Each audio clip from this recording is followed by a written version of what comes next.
culture importante de Pongcham. Et c'est vrai que je conserve une certaine forme de sensibilité monographique pour cette vie villageoise, vie sociale villageoise, mais je resserre mes recherches autour d'une thématique principale qui est celle qui tourne autour des questions d'enfance et d'éducation. Donc vraiment, c'est mon axe ethnographique, c'est ce qui me guide un petit peu comme thématique sur le terrain. Donc je m'intéresse à cette thématique-là. Et ça fait plusieurs années, comme je vous le disais, et j'aurai, disons, deux échelles d'analyse que j'essaye d'assumer dans ce village. À la fois une approche qui consiste à interroger un petit peu les théories et les pratiques éducatives, parentales mais aussi scolaires, dans ce village-là, et d'une manière aussi, un petit peu à côté de ça, il s'agit à la fois d'interroger ça, mais aussi de tenir compte des enfants et de leur donner vraiment la parole. Donc j'essaye aussi de comprendre qu'est-ce que c'est concrètement que le quotidien d'un garçon et d'une fille dans ce village. Donc à la fois une approche assez classique sur les conceptions et les pratiques éducatives, mais aussi vraiment une ethnographie qui se met un petit peu en marge du monde des adultes pour essayer vraiment de suivre les enfants dans la cour de récréation, à travers les rizières, sur les bords des chemins, etc. etc. Et ce qui me mène à un axe de recherche majeur, qui me préoccupe pas mal en ce moment, qui est la question des jeux. Donc je m'intéresse aussi beaucoup à la sociabilité entre enfants, mais plus précisément à la question des jeux d'enfants. Donc c'est un premier axe.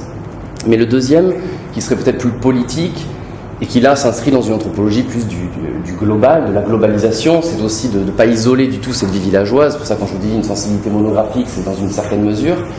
C'est aussi de tenir compte de différents jeux d'influence aujourd'hui qui sont globaux, et notamment deux lignes qui sont le fait que se répande aujourd'hui l'économie de marché, qui atteint vraiment les foyers et les écoles primaires. Et l'autre point, ce sont les politiques et les actions de développement qui sont promues par le gouvernement, par les ONG et par l'ONU. Donc je m'intéresse aussi à l'influence de ces deux vecteurs que sont l'économie de marché et les politiques de développement sur les conceptions et les pratiques éducatives. Donc toujours à l'échelle, à travers le prisme de l'enfance et de l'éducation. Donc une anthropologie de l'enfance, disons, qui s'intéresse aussi au changement social et un petit peu au rapport de force entre le local et le global. Donc ça, c'est un petit peu pour vous présenter le cadre général de mes recherches. Maintenant, c'est pas du tout de ça dont je compte vous parler aujourd'hui, c'était pour contextualiser. Pendant ma thèse, en m'intéressant à ces questions d'enfance et d'éducation, j'ai été amené à être confronté, alors on parlait d'Angqiu-Lin tout à l'heure, à cette question du lien entre l'enfance et le monde invisible en fait. Et finalement, en m'intéressant à la naissance, au rite de la petite enfance, à différents phénomènes de ce genre, je me suis rendu compte qu'il y avait beaucoup de choses qui impliquaient le monde invisible, qu'il s'agisse des ancêtres, mais aussi des différentes entités autochtones qui sont en lien en fait, qui protègent et qui surveillent les enfants et que l'on convoque en fait à cet égard par des offrandes. Donc je me suis retrouvé aussi à m'intéresser au lien, disons, entre religion et éducation, surtout pour l'âge de la petite enfance. Et c'est donc de ça dont je voudrais parler. Et donc pour en venir à cette communication, donc j'ai intitulé « Ces enfants qui se souviennent de leur vie antérieure ». Alors je vais vraiment, ça va être autour de cette conception-là. Et le sous-titre, j'y reviendrai tout à la fin, et j'espère que vous comprendrez pourquoi j'ai mis comme ça, « Convocation de certains défunts et nouage de partenariat ». Alors le village, c'est le village de Chungkok, dans cette province de Kompongcham. C'est un village de riziculteurs khmer. Et d'un point de vue religieux, on peut parler d'un syncrétisme qui mêle à la fois un bouddhisme Theravada à un système de croyance en des entités invisibles plus autochtones. Donc si on s'intéresse vraiment au système religieux, il faut tenir compte de ce syncrétisme. Et dans ce contexte religieux, il y a une certaine théorie de la renaissance qui se dessine. Alors je parle de renaissance, on pourrait parler de réincarnation, mais j'y reviendrai. Mais je pense que c'est plus prudent, disons. Donc une certaine théorie de la renaissance qui se dessine dans ce contexte-là. Pourquoi renaissance ? Tout d'abord parce que les gens de Chungkok prêtent aux défunts et aux ancêtres une capacité à attraper la vie. Là, c'est la traduction littérale du terme chaktiet, mais autrement dit, une capacité à renaître. Donc c'est un premier point qui témoigne concrètement d'une théorie de la renaissance, mais aussi parce que l'entourage d'un enfant s'accorde parfois à reconnaître que ce dernier se souvient de sa vie antérieure. Donc là, c'est Jamchiet en khmer. Donc, ce que je voudrais faire pour vraiment proposer le sujet de cette communication, je voudrais étudier ici différents cas d'enfants du village dont l'identité a été troublée par la présence d'un défunt. C'est sous cet angle que je le formule. Les questions sont simples. Que font et que racontent ses proches, donc les proches de l'enfant, lorsqu'ils s'accordent à dire qu'un enfant se souvient de sa vie antérieure? Sur quels critères se construit cette affirmation? Pourquoi l'enfant doit-il oublier sa vie antérieure, pleiktiet? Et, d'une manière peut-être un peu plus analytique, et on verra aussi interprétative, comment comprendre cette interrogation sociale sur l'identité d'un enfant. Donc voilà un petit peu les questions, le sujet et les questions que je me pose et à laquelle je vais essayer de répondre ici. Donc vous voyez aussi quand même, par rapport au terme vernaculaire, on retrouve vraiment chaptiet, jamtiet, pleiktiet, autour de ces trois termes. Alors pour que vous puissiez vous repérer par rapport au plan que je vais suivre, je vais tout d'abord faire un préambule en me plaçant du côté de la mort pour voir un petit peu quand même, il s'agit quand même de la Renaissance, donc il faut aussi tenir compte un petit peu des deux marges du cycle de vie, pour dire ça comme ça. Donc je vais faire rapidement un petit topo du côté de la mort et vous verrez pourquoi. Dans un deuxième temps, c'est ce qui me prendra le plus de temps, je vais vous rapporter notamment une histoire, je vais essayer de rapporter vraiment en détail d'un enfant qui s'est souvenu de sa vie antérieure, et puis après je déclinerai d'autres histoires de manière plus synthétique. Donc là vraiment on va être collé au terrain, voilà, en vous rapportant des récits de cet ordre.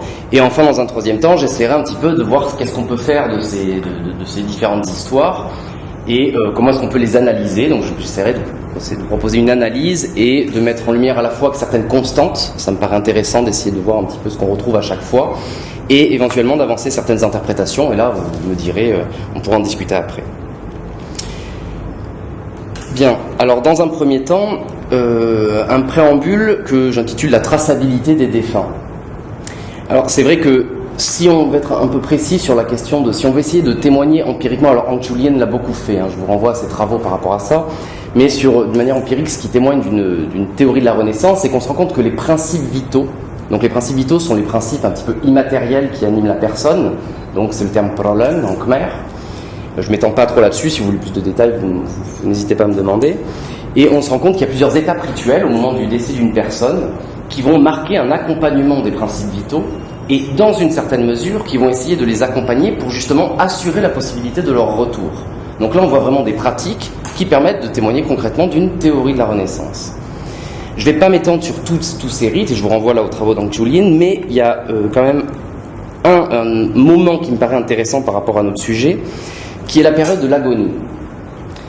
Alors, durant la période de l'agonie d'une personne, donc peu de temps avant son décès, déjà, c'est intéressant de noter qu'il y a cette pratique qui s'appelle Sodkavada, qui sont en fait des prières qui sont murmurées à l'oreille du défunt. Et ces prières, donc déjà on peut quand même souligner que c'est avant tout l'expression d'un soutien affectif, c'est quand même je pense le point primordial à souligner, mais elles permettent, alors à chaque fois je ferai ça pour dire, je cite aussi mes interlocuteurs, ce sont des conversations enregistrées que j'ai transcrites, mais bon je le dis une bonne fois pour toutes, à chaque fois je citerai comme ça dans le cours du texte les personnes interrogées.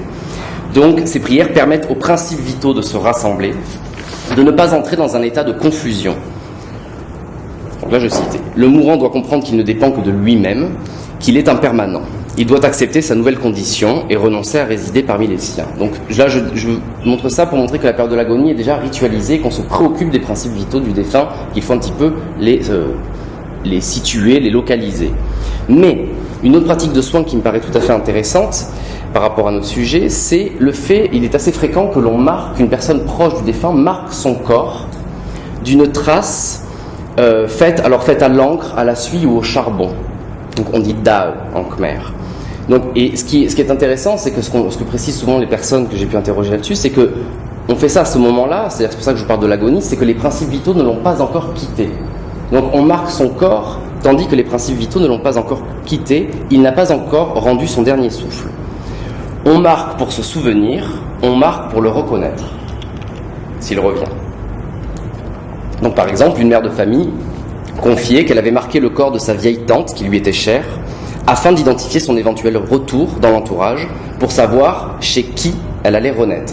Donc comprenez-moi bien, on marque donc par exemple un endroit du corps par de la suie, avec de la suie, du charbon, et si on observe qu'un enfant qui sera né un peu plus tard dans l'entourage a une marque de naissance à cet endroit-là, on en déduira que c'est peut-être grand-mère un tel, grand-père un tel, etc., qui est revenu.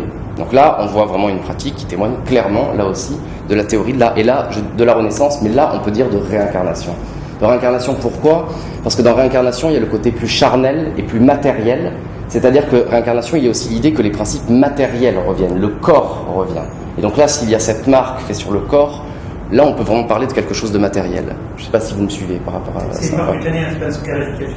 Non, ce sera par exemple une tache de naissance, vous voyez, ou quelque chose comme ça. Bon, une cicatrice, non, je pense pas, mais plutôt une... Voilà, oui, mais... Là, une tache, je peux dire, ça va partir. Oui, en tout cas, ce sera une tâche qui reste. Ça, je sais pas trop. Symbolique. Mais donc, voilà. Et alors, cette pratique, pour gloser un petit peu dessus, elle me paraît intéressante parce que si on essaye de l'interpréter un petit peu d'un point de vue, disons, affectif et psychologique, elle permet, c'est-à-dire elle exprime une volonté de savoir, hein, une façon de tracer les itinéraires de renaissance. C'est pour ça que je parlais de traçabilité des défunts. C'est un premier point. Mais aussi, elle signifie clairement à l'agonisant qu'il va mourir. La marque n'a de sens qu'à cet effet. À partir du moment où on est marqué, c'est vraiment « tu vas mourir ». Mais aussi, elle lui permet de se projeter vers une existence future, puisque la marque n'a de sens qu'à l'égard d'une renaissance. Vous voyez, cette marque n'a aucun sens si elle ne permet pas cette projection dans un retour. Donc, pour paraphraser, mais ça c'est moi qui le dis, elle porterait ce message-là, cette pratique d'A, marquer le corps de l'agonisant, tu vas mourir, mais je te reconnaîtrai.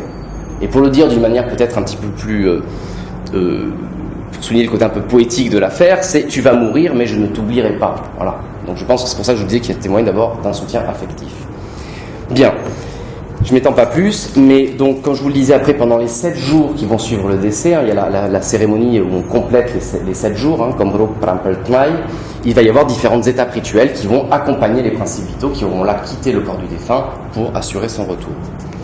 J'ajoute aussi rapidement que cette pratique peut avoir lieu aussi quand un enfant en bas âge meurt, c'est en cas de grande mortalité infantile en fait. Quand des parents perdent un enfant en bas âge une première fois, puis une deuxième fois, on va aussi avoir tendance à le marquer. Ainsi, on m'explique qu'un petit enfant meurt sans cesse. Ils lui font cette marque pour s'en souvenir. On dit aussi, alors ça reste un petit peu mystérieux pour moi, mais qu'il vient à naître, mais il n'a pas encore accompli une vie antérieure entière. En khmer, on dit vikat mao, vi mentuan krupjiet. On dit alors qu'il meurt pour compléter sa vie. Slap dambay kombrupjiet. En tout cas, en marquant son corps, c'est l'idée, c'est une pratique de soin, ses parents s'assurent de valider par un signe concret le fait qu'il ait validé sa vie antérieure et qu'il peut donc espérer renaître de façon plus définitive. Donc dans ce cas-là, c'est l'idée, encore une fois, de tracer les itinéraires, mais d'essayer d'apporter un soin pour vraiment faire face à ce problème de mortalité infantile. Donc, comme je vous le disais, tout enfant qui portera une marque de naissance, une tache, à l'endroit où a été marqué un défunt, pour être considéré comme porteur de son identité. Bon, ça c'est un premier point qui témoigne de la théorie de la Renaissance. Maintenant, deuxième point qui est celui que je vais développer, et c'est là où on va se placer clairement du côté de la naissance, c'est que certes parfois ça va être une marque physique qui va permettre ces déductions, mais parfois ce sera aussi l'attitude ou le comportement de l'enfant. Et c'est justement ça qui nous mène au fait que parfois, dit-on, tel enfant se souvient de sa vie antérieure. Et là, qu'il y ait une marque ou qu'il n'y en ait pas, c'est une autre histoire. Alors, ça a déjà, je n'invente rien dans la littérature anthropologique, ça a déjà été souligné, notamment par 2 auteurs, Chulien Hang, dont on parlait, donc je vais le citer. Au détour d'un de ses articles en 1994, dit « Il arrive qu'un enfant en âge de s'exprimer plus ou moins bien, et cela entre 5 et 8 ans, se souvienne de sa vie antérieure. Il affirme alors parfois avoir fait partie de telle ou telle famille dont il est capable de nommer avec précision les membres et de recenser les biens. Parfois encore, il renaît dans la même famille. La renaissance se fait le plus souvent dans le même village. L'univers des cycles de réincarnation correspond à l'espace social de la communauté d'origine. » Soisy Crochet, qui a fait, alors ça c'est il écrit ça dans les années 90, en 94. Soisy Crochet qui a fait son travail de terrain en province de Kampong-Trom à la fin des années 90, écrit « Les récits que produisent les enfants, surtout lorsqu'ils portent sur des personnages connus ou des événements extrêmement précis, rencontrent toujours un vif succès. On les encourage et s'en émerveille tout à la fois, prenant à témoin les visiteurs, tarabustant l'enfant, allez, raconte, où habitais-tu autrefois ?» Bon, voilà 2 témoignages d'anthropologues qui se sont un petit peu penchés sur la question, et donc je voudrais essayer de reprendre un petit peu aussi ce travail. Donc, forcément, j'avais lu ces travaux pendant au début de mes recherches, et c'est vrai qu'en travaillant à Chincoke, plusieurs histoires m'ont été racontées d'enfants donc, qui se souvenaient de leur vie antérieure, et je voudrais essayer de vous les rapporter là de la manière la plus détaillée possible. Alors, la manière la plus détaillée possible, j'y reviendrai à la fin, mais c'est vrai que ce sont toujours des récits, des choses que l'on me raconte, donc d'un point de vue méthodologique, j'y reviendrai, mais ça pose certaines limites. Mais en tout cas, j'ai essayé de reconstituer plusieurs histoires comme ça, donc je vais vous les rapporter d'une manière chronologique, donc c'est pour essayer de les rendre un petit peu plus lisibles, mais évidemment ça n'a jamais été raconté dans un ordre aussi simple. C'est moi qui ai fait un peu différents entretiens, qui ai recoupé mes sources, etc., pour arriver à quelque chose qui puisse avoir un minimum de cohérence, et pour essayer, on verra, mais d'en faire quelque chose. Alors, je vais vous rapporter une histoire. Alors, ça marche plus. Je sais pas, ouais. Ça s'est mis en veille en fait. C'est ton ordinateur. Ah ben oui. On peut couper l'enregistrement. Ok.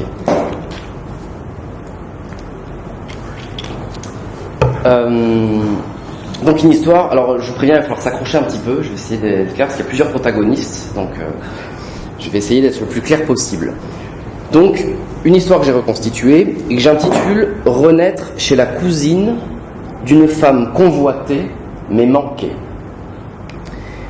Alors, cette première histoire a été reconstituée le jour où j'appris qu'un enfant d'un village voisin, on va l'appeler X. Alors, vous avez le schéma, hein, il est là, quand même. Comment on fait pour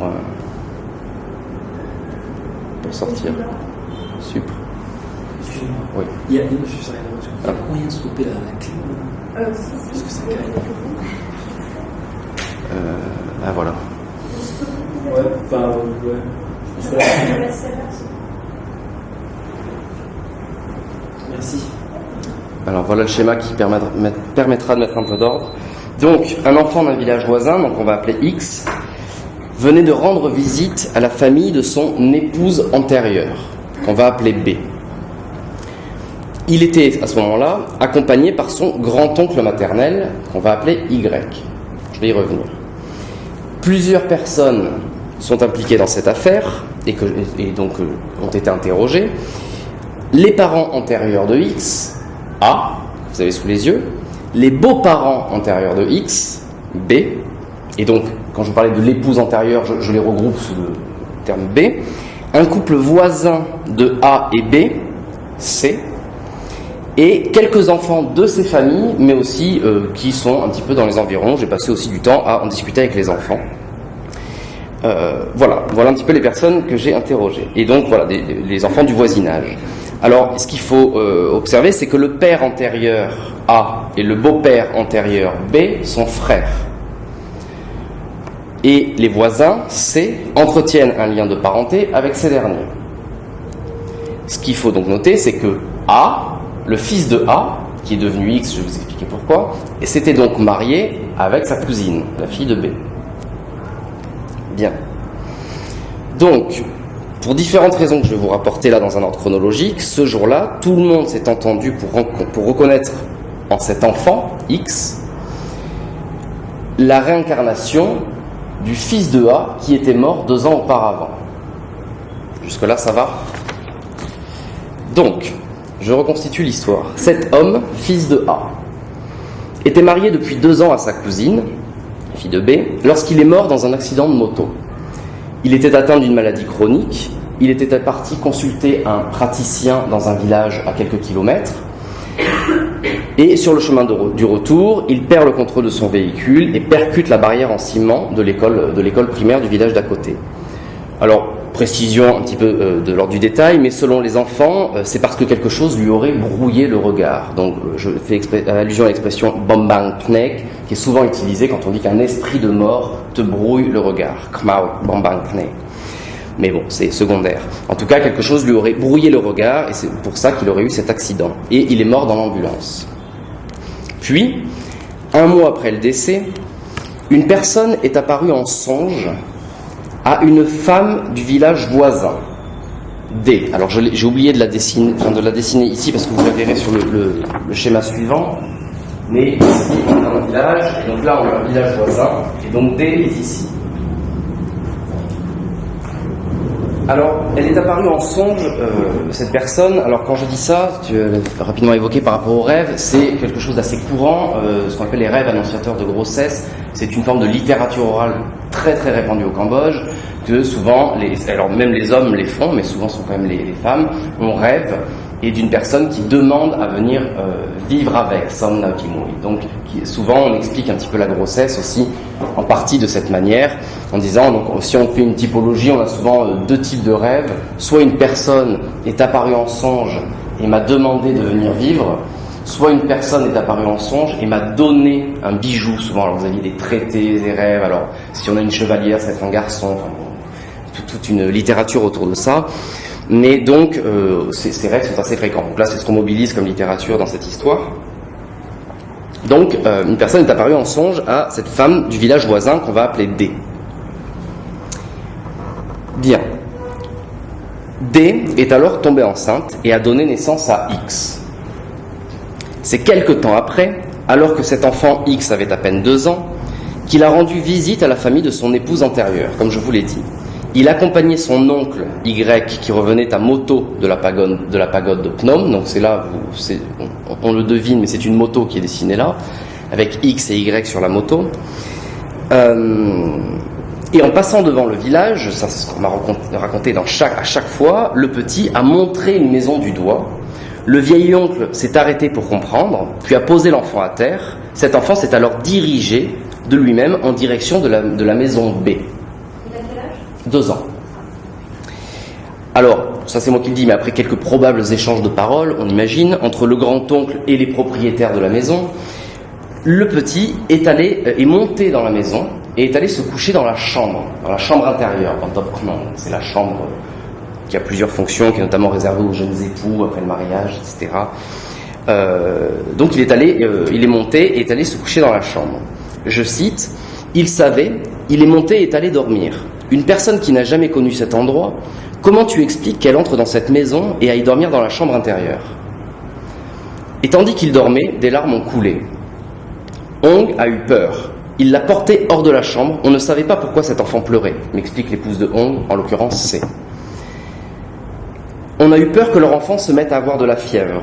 En amenant leur enfant ici, du fait qu'ils se souviennent de sa vie antérieure, on a eu peur que leur enfant tombe malade en venant rendre visite à cette maison.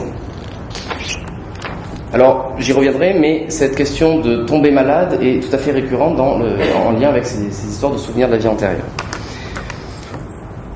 Par souci d'exhaustivité, on ajoute aussi que donc là, il y a évidemment toute une émulation, les gens se sont réunis et on lui a montré des photos de son ancienne famille. Apparemment, il aurait reconnu des personnes dans l'album photo. En outre, il aurait appelé ses voisins antérieurs C par des termes d'adresse chinois, ce qui confirme qu'il se souvenait que ce couple était sinisé, Kachen, donc c'est vrai qu'il les appelait Tri et I, qui sont des termes d'adresse. Je ne sais pas si vous êtes familier avec la terminologie de l'adresse, mais on utilise toujours des termes d'adresse qui relèvent du registre familial, et parfois ils vont être sinisés, c'est très fréquent ici, et je m'étends pas là-dessus, mais donc ce qui témoignait qu'ils se souvenaient qu'ils étaient sinisés entre guillemets, etc., etc. Je précise que lors de cette occasion, l'épouse antérieure était absente. Elle était partie travailler à Phnom Penh depuis. Mais, me dit-on, il sait que... qu'est-ce que j'ai noté oui, il le sait parce que... ce sont vraiment des détails que j'ajoute par souci d'exhaustivité, mais il sait que cette femme a une natte rouge chez elle, etc. Enfin, vous voyez, plein d'exemples comme ça qu'on m'énumère dans les entretiens. Par la suite, il lui arrivait de demander à rendre visite à son ancienne belle-famille, à sa belle-famille antérieure. Et la seconde fois où il est venu rendre visite à sa belle-famille antérieure, il avait les yeux embués de larmes. Premier point. Deuxième point, mais de toute façon, m'explique-t-on à chaque fois, il ne s'en souvient plus, ils lui ont donné des œufs de poule à manger. Alors, je vous avais prévenu, il faut s'approcher un petit peu. Il ne s'en souvient plus, ça aussi j'y reviendrai, c'est important. mais ils lui ont donné des œufs de poule à manger. Alors là, je fais allusion à un autre phénomène très connu par rapport à ces histoires de souvenirs de la vie antérieure, c'est que pour que l'enfant oublie, on lui donne à manger des œufs de poule non fécondés. Donc, pongwan jam sambo en khmer. Donc, on lui donne à manger des œufs de poule non fécondés. Donc, ils sont connus pour assurer l'oubli de la vie antérieure. Autrement dit, pour formuler autrement, ce sont des œufs sans père que l'on donne à l'enfant pour qu'il oublie. Alors, je ne savais pas, j'ai dû me pencher sur la question, mais donc, les œufs de poule qu'on mange sont des œufs de poule sont non fécondés. Je ne savais pas, moi, je croyais que tous les œufs de poule étaient fécondés, mais bon, voilà, donc on apprend plein de choses. S'il sait, il peut en mourir. On ne le laisse pas parler. On lui donne les œufs pour qu'il oublie sa vie antérieure, pour ne pas qu'il se souvienne de ses parents antérieurs. On a peur que s'il les reconnaît, il veuille vivre à nouveau avec eux. Si on maintient cet état, il nous abandonne et on en souffre. Donc, pour synthétiser, ses parents lui font manger des œufs sans père, pour ne pas qu'il les abandonne, ou du moins pour ne pas le perdre. Donc pour ne pas le perdre, soit parce qu'il peut en tomber malade et en mourir, soit parce qu'il peut préférer, entre guillemets, ses parents antérieurs. Donc vraiment l'idée, plutôt que de rester collé au contenu manifeste, pour dire ça comme ça, de ses propos, c'est un choix que je fais en disant ça comme ça, mais on lui fait manger des œufs pour ne pas le perdre. C'est vraiment ça l'idée.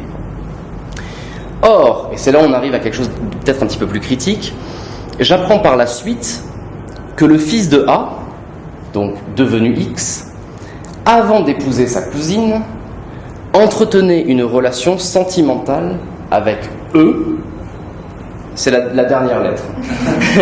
on a fait le tour là. Donc vous voyez, je vais y venir de toute façon au schéma, mais à droite je vous ai dit qu'il y avait D dans le village voisin, vous rajoutez E. Donc il entretenait une relation sentimentale avec E, qui est la cousine paternelle de D. Bon. D étant la mère de X. Au point d'envisager de demander sa main. Mais m'explique-t-on, l'alliance a été refusée par les parents de la jeune fille, par les parents de E, qui considéraient que le garçon était trop pauvre, ce qui est vrai, je connais la famille de ses parents antérieurs, ce sont des gens quand même qui vivent dans une... Voilà, c'est pas du tout une des familles les plus riches du village, loin de là. Parce qu'il était trop pauvre et en plus parce qu'il était trop souvent malade. C'est en tout cas ce que l'on m'explique. Et donc, vous voyez un petit peu quand même les questions d'alliance, les enjeux matrimoniaux impliquent souvent quand même les parents. Ce sont des négociations, c'est toujours assez, c'est l'objet de discussion, disons, et de négociations.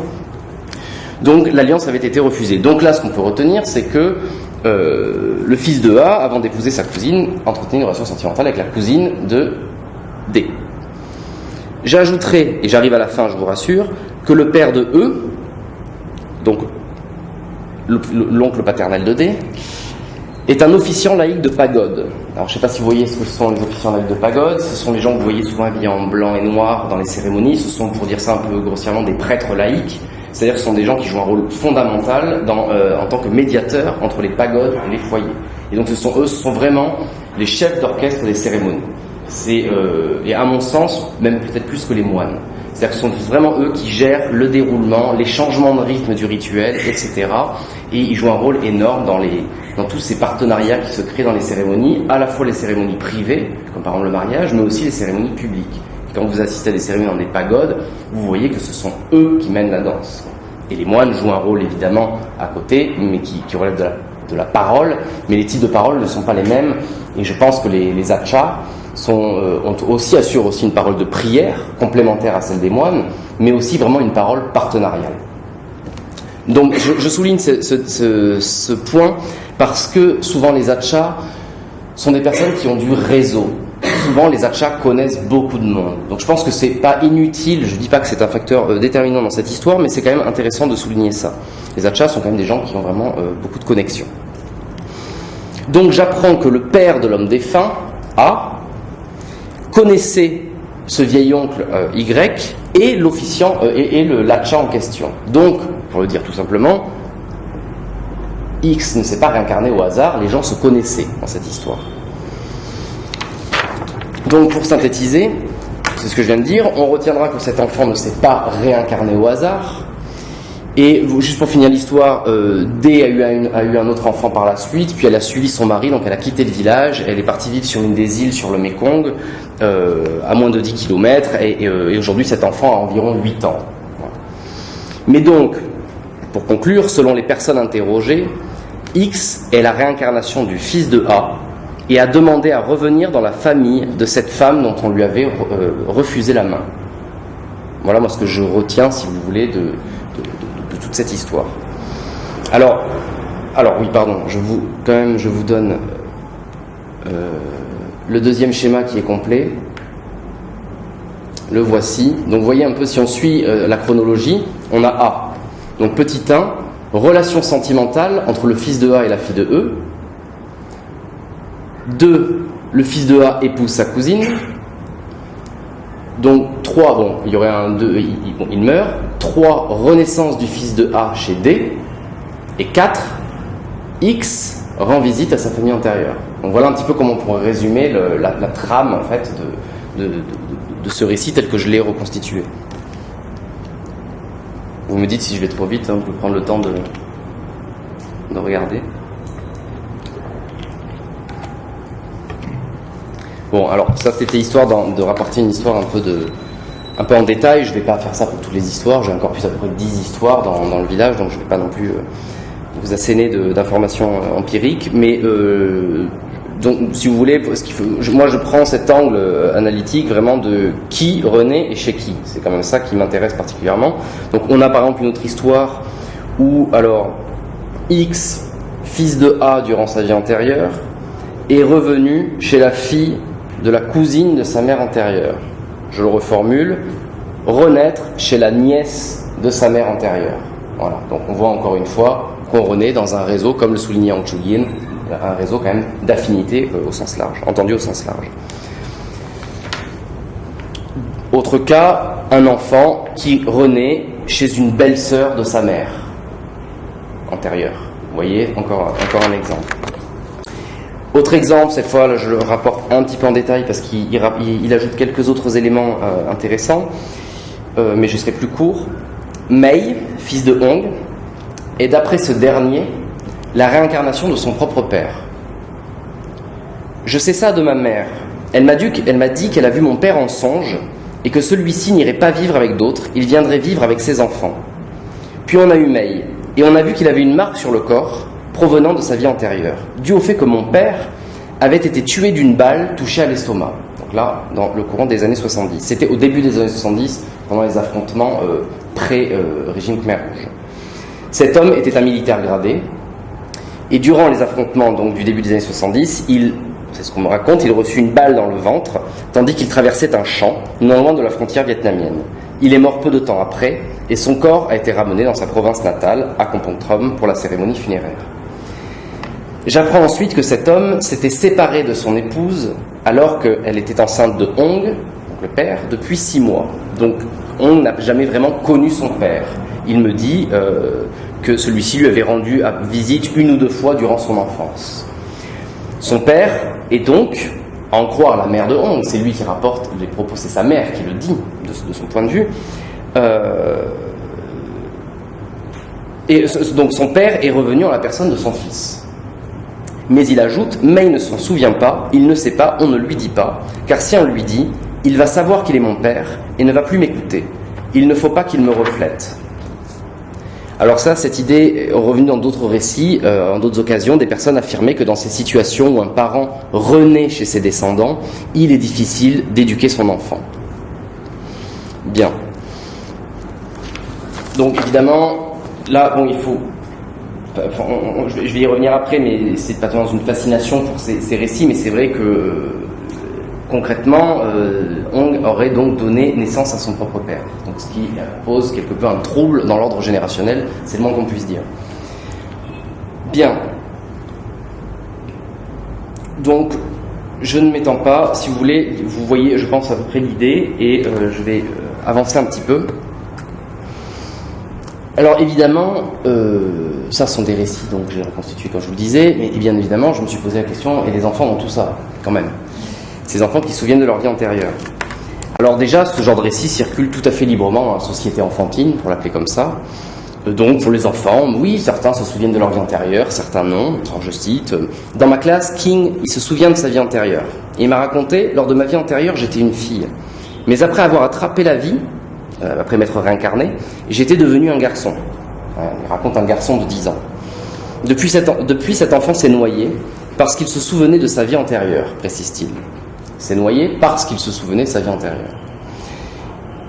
Moi, j'ai vu qu'il avait toujours des trous aux oreilles. C'est pour cela qu'il m'a dit que durant sa vie antérieure, il était une fille. Et c'est pour cela qu'il s'est noyé. Qui ça ? Demande un autre. King, il se souvient de sa vie antérieure. C'est pour ça que... Ah, donc l'autre répond, ah, c'est pour ça qu'il est mort comme ça, en se noyant, sous-entendu en se noyant. Là, ce que j'essaye de souligner, c'est ce lien entre il se noie et c'est parce qu'il se souvenait de sa vie antérieure. Donc, tout ça pour vous dire, pour illustrer le fait que ces histoires circulent tout à fait aussi dans la société infantile. Alors après...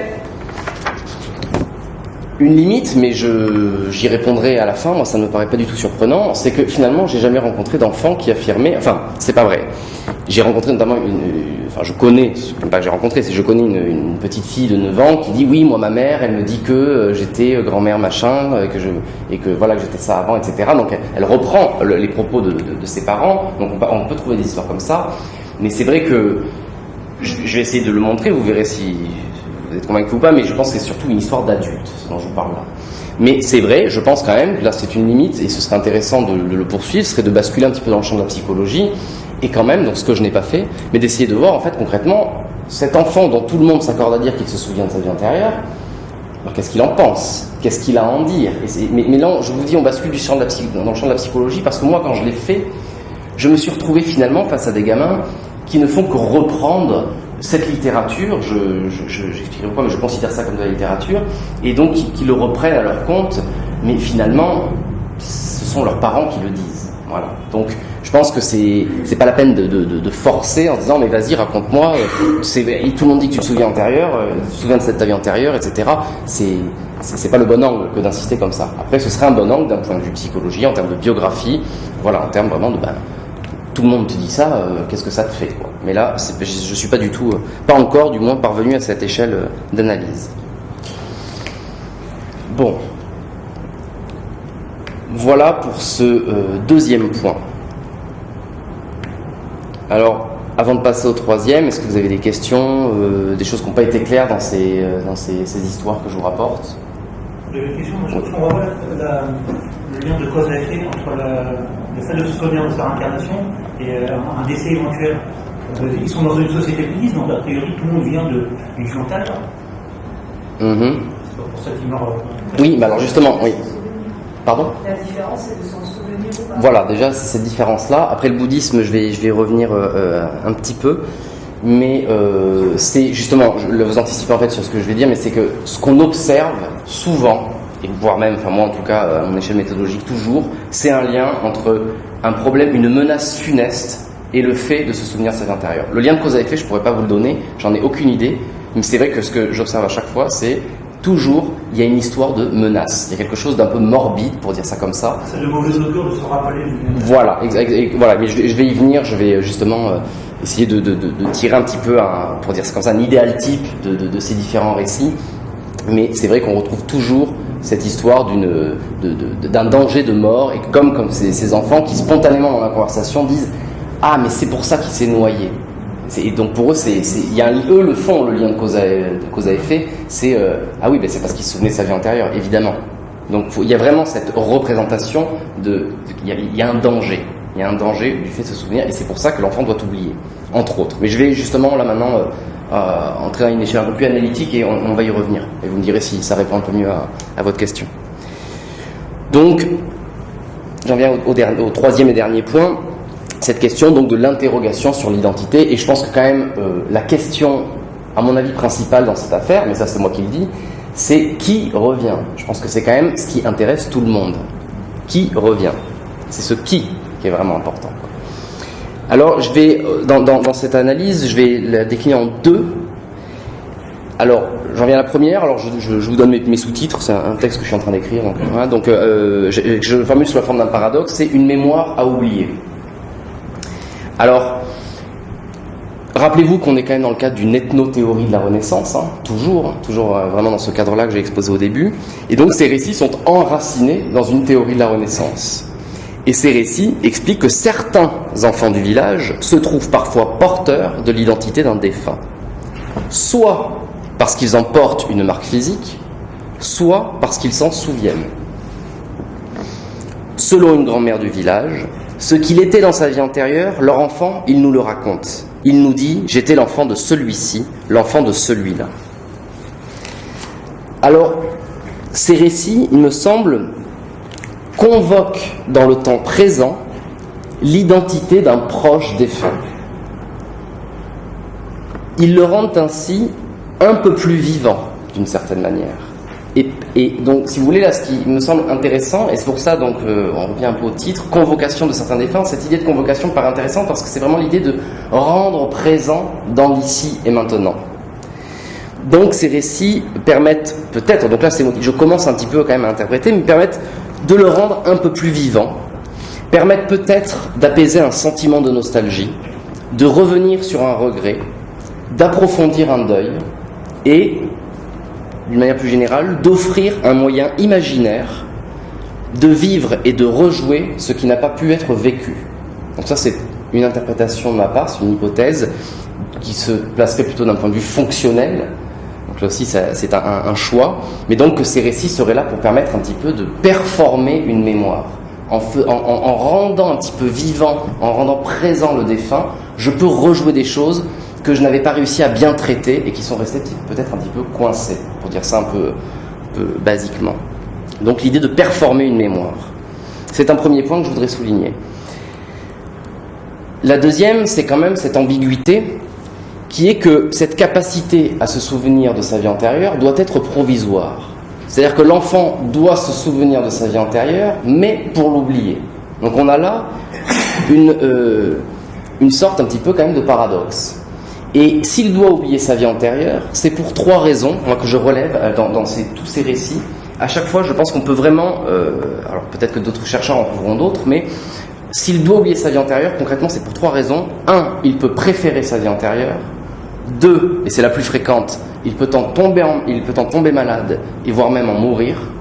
Et 3, je ne vous ai pas rapporté ce récit, mais il peut éprouver de la rancune et revenir pour se venger, et ainsi faire peser une menace funeste sur un membre de son entourage. Donc parfois aussi, et c'est ce que je vous dis là, c'est notamment valable en cas de meurtre, la personne peut revenir, et là aussi, l'histoire que je ne vous ai pas racontée, c'est une personne qui revient, il ne s'agit pas d'un meurtre, mais il y a le risque qu'il vienne reprendre son épouse qui lui manque, donc qui revienne pour emporter dans la mort son ancienne épouse. Donc il y a aussi l'idée qu'il peut revenir et faire peser une menace, non pas sur lui-même, mais sur un membre de son entourage.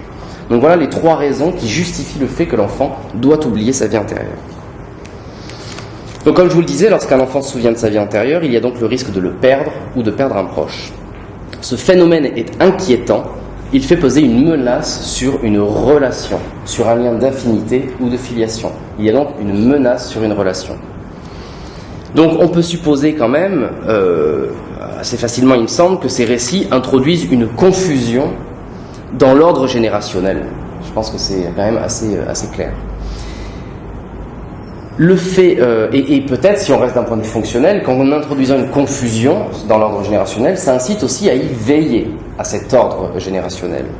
Le fait qu'un enfant puisse en mourir, ou soit difficile à éduquer, hein, rappelez-vous, il ne faut pas qu'il me reflète, dit ce père de famille, invite à lui prêter une attention particulière quand même. C'est un enfant qui se souvient, en gros un enfant qui se souvient de sa vie antérieure, c'est attention. Soyons focalisés sur cette histoire, soyons attentifs. Et considérer qu'un parent défunt peut revenir pour se venger si ses descendants lui ont fait du mal, reste probablement un bon moyen de s'assurer du respect des cadets pour leurs aînés. Là, je reste dans cette idée peu fonctionnelle du maintien de l'ordre. En tout cas, ce que je veux dire là, c'est ce deuxième point, outre l'idée de performer une mémoire, c'est que cet ensemble de représentations culturelles, lorsqu'il se manifeste dans la vie sociale quotidienne, il traduit une dissonance inquiétante. C'est ça qui me paraît important à retenir, c'est que quand un enfant se souvient de sa vie antérieure, il y a un problème. C'est dissonant et c'est inquiétant. Alors, ce qui est intéressant, je fais une aparté et par rapport aussi au bouddhisme dont vous avez parlé, alors ça c'est vraiment à titre purement hypothétique, comme hypothèse de travail, je resterai très prudent là-dessus, mais c'est vrai que les questions de l'enfance et du monde invisible, on est quand même là-dedans, à ma connaissance, en tout cas au Cambodge, il y a très peu de choses, mais c'est vrai qu'en terrain africain, ça a été énormément traité. C'est vrai que j'ai beaucoup lu de travaux d'africanistes qui se sont posés ces questions, qui ont observé le rôle de l'ancestralité dans la prise en charge de la petite enfance, mais aussi cette question du retour de l'ancêtre, mais aussi de la réincarnation.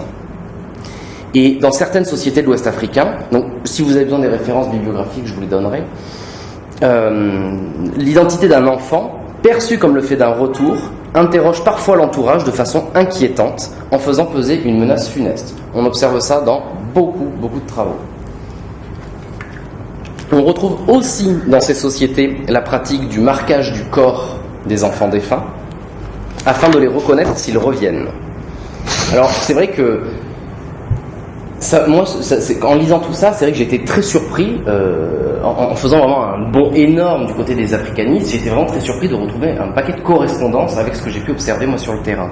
Et c'est pourquoi il me paraît quand même prudent, mais ça, à voir, mais au sujet de la société khmer, d'être un petit peu, ne pas se précipiter, ne pas réduire cette ethno-théorie de la Renaissance à l'influence indienne du brahmanisme puis du bouddhisme, en tout cas en attendant de procéder à une échelle comparative au Vietnam, au Laos et en Thaïlande. Je pense qu'il faut être prudent. Il ne faudrait pas, à mon avis, confondre cette ethno-théorie de la Renaissance et le samsara. Là, il faut vraiment pas du tout s'emballer à ce niveau-là, à mon avis. Et ce que je me demande, c'est si la représentation d'une capacité enfantine à se souvenir de sa vie antérieure ne pourrait pas s'étayer sur un terrain plus autochtone.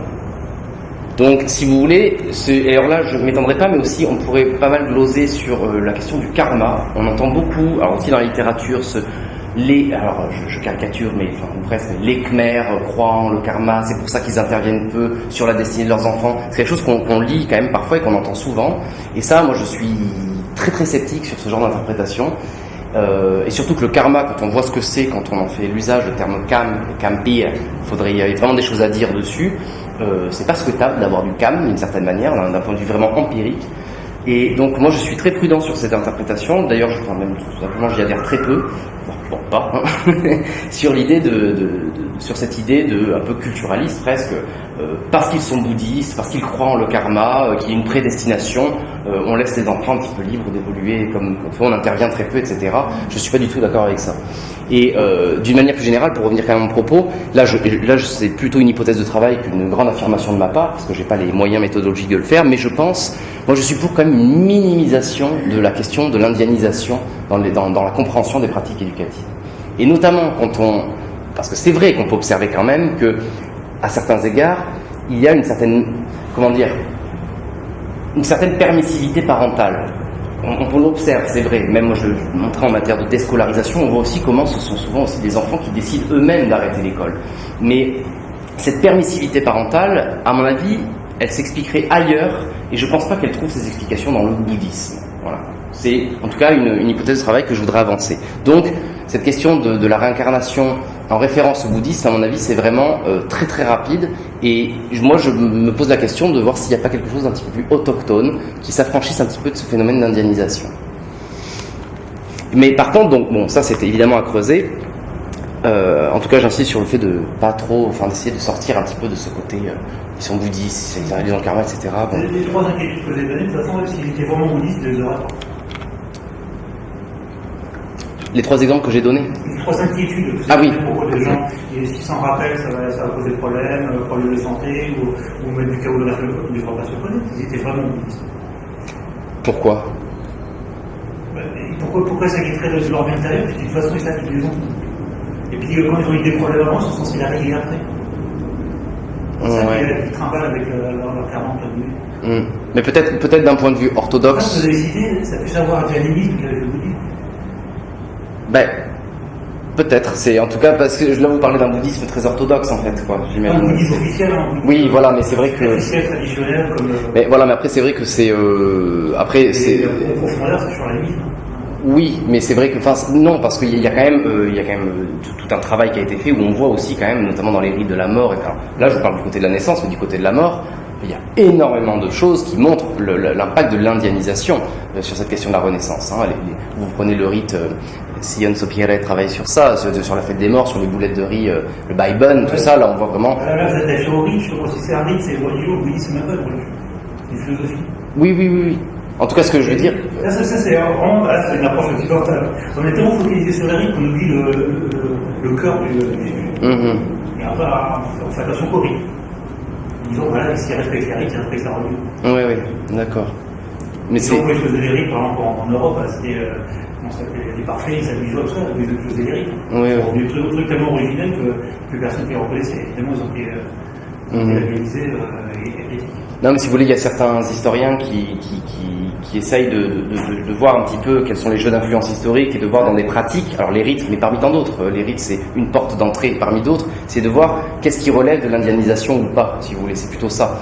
Et donc après, voilà, moi j'essaye un petit peu modestement de me placer dans ce genre de débat, mais après c'est vrai que vous avez sûrement raison par rapport à la philosophie orthodoxe, mais de toute façon...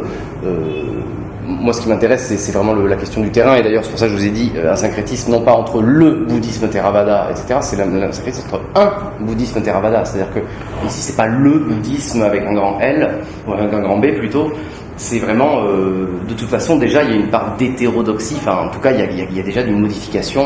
Je pense j'y connais pas grand-chose, mais je pense qu'entre le bouddhisme. Encore de traces animistes. Oui, tout à fait. Mais enfin, en tout cas, c'est. J'ai vu tout le cycle de conférences de Contrôle les dernières et la révolution. N'arrêtez pas de revenir constamment sur ça, parce qu'à quel point c'est beaucoup plus animiste que bouddhiste, alors qu'officiellement les gens pensent qu'ils sont bouddhistes. Ouais, mais bon, c'est vrai que je pense que c'est pas beaucoup plus ou beaucoup moins, c'est parce que le bouddhisme est extrêmement présent à un niveau politique, les monastères sont... il est présent au niveau rituel, il est présent au niveau tradition... Oui, vous voulez dire au niveau philosophique. Pas au niveau comportement et au niveau... vous demandez parfois s'ils sont en bouddhisme. Le respect de la vie, ils ont montré que... D'accord. Donc on ne doit pas tuer du tout, quoi. Un vrai bouddhiste devrait être même végétarien. Oui, voilà, c'est pour ça, par rapport à l'orthodoxie, oui, c'est sûr qu'ils sont très loin de... Oui, tout à fait, ils sont très loin d'un bouddhisme orthodoxe. Mais en tout cas, bon voilà, si vous voulez, moi, mon propos est là juste d'essayer d'inviter à minimiser l'influence de l'indianisation, et voilà. Bon. Alors, c'était un aparté par rapport à ça. Mais donc ça, c'était le premier point, donc pour synthétiser, vraiment, ce qui me paraît important à retenir pour ce premier point analytique, c'est l'idée de performer une mémoire, et cette idée que ça crée une dissonance inquiétante. C'est ça qui me paraît important. Mais j'en viens au deuxième point analytique, qui renvoie à la deuxième partie de mon sous-titre, nouage de partenariat. C'est que ce qu'on peut considérer, c'est qu'entre le moment où l'enfant se souvient de sa vie antérieure et le moment où l'enfant oublie sa vie antérieure, il y a une temporalité qui s'ouvre. On a bien deux bornes, et au milieu, il y a un temps social qui s'ouvre pour lui et pour son entourage. Et la question que je me pose, c'est comment cette temporalité est exploitée. C'est-à-dire qu'est-ce qui se passe pendant ce temps-là. Et donc, je propose une interprétation en termes justement de nouage de partenariat. C'est ça que je voudrais exposer là. Alors déjà, Onkyulin remarquait cette tendance à renaître dans l'espace social de la communauté d'origine, et parfois même dans le réseau de parenté, et Soisy Crochet, pour elle, ce retour a lieu selon un schéma indifférencié au sens large, c'est-à-dire qu'il peut s'effectuer dans le lignage de la mère ou du père, mais aussi dans une famille qui lui est totalement étrangère. Là, je vous rapporte ce que disent ces deux auteurs. En tout cas, moi, à mon échelle méthodologique, j'observe qu'on ne se réincarne pas au hasard. Donc ça rejoint un petit peu ce que dit Onkyulin. Donc nombreux sont les récits d'enfants qui renaissent dans la famille, dans le voisinage, ou encore dans une famille géographiquement éloignée, mais à laquelle on est lié. Pardon. Donc, pour le dire plus simplement, ce qu'on observe, c'est que les parents antérieurs et les parents de l'enfant se connaissent à chaque fois. On dit parfois, d'ailleurs, quand j'ai essayé de confronter cette analyse aux gens du village, donc bon, qui pas forcément très inspirés, mais c'est vrai que souvent ils me disaient oui, mais c'est vrai qu'ils ont du Nisai. Alors, je ne sais pas si vous voyez ce que c'est que le Nisai. Alors, le Nisai, c'est un terme qui exprime en quelque sorte une attirance et une compatibilité assez inexplicable, assez métaphysique entre deux personnes. Ça peut être aussi entre un lieu et une personne, voire même un objet ou avec une activité, etc. Et donc, je ne sais pas si je suis devenu très ami avec vous, alors qu'on était expatriés ici à Phnom Penh ou je ne sais quoi, c'est pas un hasard, c'est parce qu'on a du Nisai. Vous voyez, c'est un peu quelque chose de cet ordre. Donc souvent on m'explique ça, c'est qu'ils ont du Nisai. En tout cas, là où je veux en venir, c'est qu'on peut supposer qu'en projetant sur leur enfant une capacité à se souvenir de telle ou telle famille antérieure, les parents cherchent à renforcer le lien qui les unissait à cette dernière. Alors un autre point que j'ai pas exposé, c'est que dans beaucoup de récits, ce qu'on observe, enfin ce qu'on me raconte, c'est que c'est arrivé. Enfin, je dis beaucoup de récits sur les 10, c'est arrivé dans 3 récits. On me dit oui, et alors depuis qu'il a oublié sa vie antérieure, enfin il s'est souvenu, etc. Et depuis qu'il a oublié, et ben en fait, il s'invite à nouer le poignet dans les cérémonies qu'ils organisent. Alors, le nouage du poignet, je ne sais pas si vous voyez ce que c'est, Chomnangdai, c'est cet acte, quand on va sûrement aller dans un mariage, quelque chose comme ça, cet acte de don, où on donne de l'argent, et voilà, il s'appelle le nouage du poignet. Bon, je ne m'étends pas là-dessus sur le terme, mais en tout cas, le nouage du poignet noue aussi une relation. Il noue une relation plus même d'obligation, de réciprocité. Pourquoi ? Parce que quand on prend le nouage du poignet, on doit le rendre. C'est vraiment un système, on pourrait presque là entrer sur cette question en anthropologie de l'économie du don, de l'économie de la réciprocité, du don et du contre-don. Je renvoie, vous savez, Marcel Mauss et Maurice Godelier qui montrent comment donner crée de l'obligation en fait. Donc, bon, il y a toute une vaste littérature là-dessus. Mais en tout cas, le nouage du poignet, quand je le donne, il va falloir me le rendre. Et souvent, il y a une tendance quand même à la surenchère. On va rendre plus. Donc il y a vraiment, si on a une lecture un peu politique des cérémonies privées, ce nouage du poignet, évidemment, est là aussi pour la fête, pour témoigner une affection, etc. Mais c'est aussi quelque chose quand même qu'on peut lire un peu plus politiquement. Et c'est aussi une façon de dessiner des réseaux. C'est pour ça que je vous parlais tout à l'heure des achas qui jouent un rôle très important. Les achas sont aussi ces gens-là qui, dans certaines cérémonies, qui scandent dans le micro, un tel a donné tant, on consigne toutes les notes dans un carnet, etc. Enfin, c'est pas rien le nouage du poignet. C'est vraiment une économie. C'est vraiment une économie. Et une économie partenariale. Bon, je ferme la parenthèse parce que ce que je veux dire, c'est que souvent, dans 3 récits sur 10, on me dit, mais oui, et depuis qu'il a oublié sa vie antérieure, eh bien, il s'invite à nouer le poignet dans une cérémonie. Donc, ce qu'on peut voir, c'est qu'on passe à un niveau partenarial. On a instauré une relation partenariale à travers le nouage du poignet. Alors, là où je veux en venir, c'est que concrètement, quand un enfant se souvient de sa vie antérieure, il se trouve donc momentanément rattaché à 2 territoires familiaux. Cette temporalité territorialisée permet à 2 familles d'exprimer un lien d'affinité, de partager une histoire, d'échanger. À partir du moment où je viens vous voir pour vous dire attends, mon fils c'est peut-être ton enfant défunt, je suis en train de dire quoi ? Je suis en train de te dire on a une histoire en commun. Et une fois que l'échange est passé à un niveau cérémoniel, avec l'obligation du nouage du poignet, l'enfant peut oublier. Je suis un petit peu rapide en le disant, mais c'est pour essayer d'approfondir mon raisonnement. Là où je veux en venir, c'est que là je fais une lecture peut-être qu'on pourrait presque qualifier de cynique, mais en tout cas assez politique de l'affaire, c'est que dans cette optique, l'enfant serait instrumentalisé, entre guillemets, dans une intention parentale de diplomatie familiale. Ce que je veux dire, c'est que lorsqu'une famille affirme que son enfant se souvient de sa vie antérieure et qu'il a donc vécu dans une autre famille, elle dit à cette autre famille, notre relation est spécifique, je vous invite à la renforcer. Donc c'est pour ça que je parle dans le titre de nouage de partenariat, c'est qu'il y aurait une utilisation faite de ces phénomènes pour dire, voilà, avec beaucoup de tact et au second degré, disons, notre relation est spécifique et je tiens à le manifester. Donc par exemple, ça pourrait être, il y a une distance qui s'est faite au long des années entre toi et moi, soit de par les aléas de nos vies personnelles, soit par la géographie, etc.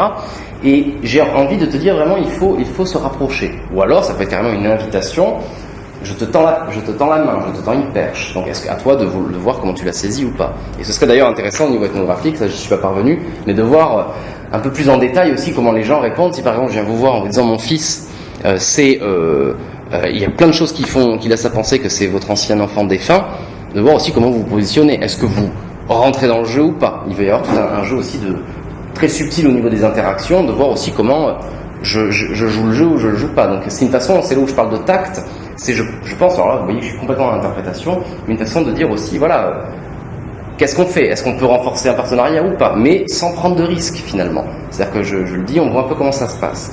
Et justement, c'est pour ça que je parlais de diplomatie familiale, si vous voulez. Et justement, c'est ce que je trouve assez intéressant par rapport à ça. Il y a une anthropologue, je me suis encore tourné vers le terrain africain, une anthropologue qui s'appelle Cécile Legui, qui s'est intéressée à la pratique des non-messages, non NOMS. Donc, et comment on va donner un nom à un enfant finalement pour faire passer un message à un voisin, etc. Alors souvent en cas de conflit, par exemple, pour pas forcément insulter, mais critiquer un voisin, etc., ou rappeler une histoire, hein. C'est pas forcément pour de la critique, mais aussi pour rappeler une histoire, etc., on va donner un nom spécial. Donc par exemple, on va appeler son enfant voleur, et donc à chaque fois qu'on l'appellera voleur, viens ici, en fait, on s'adresse au voisin avec qui on a eu une histoire, etc. Et donc elle a montré ça, elle a fait tout un travail qui montre finalement qu'on va utiliser la nomination pour finalement parler de nos partenariats, de nos échanges, en tout cas de nos relations entre nous. Et je la cite parce que je me réapproprie sa citation, parce que je trouve qu'elle se plaque tout à fait au cas que je vous présente là.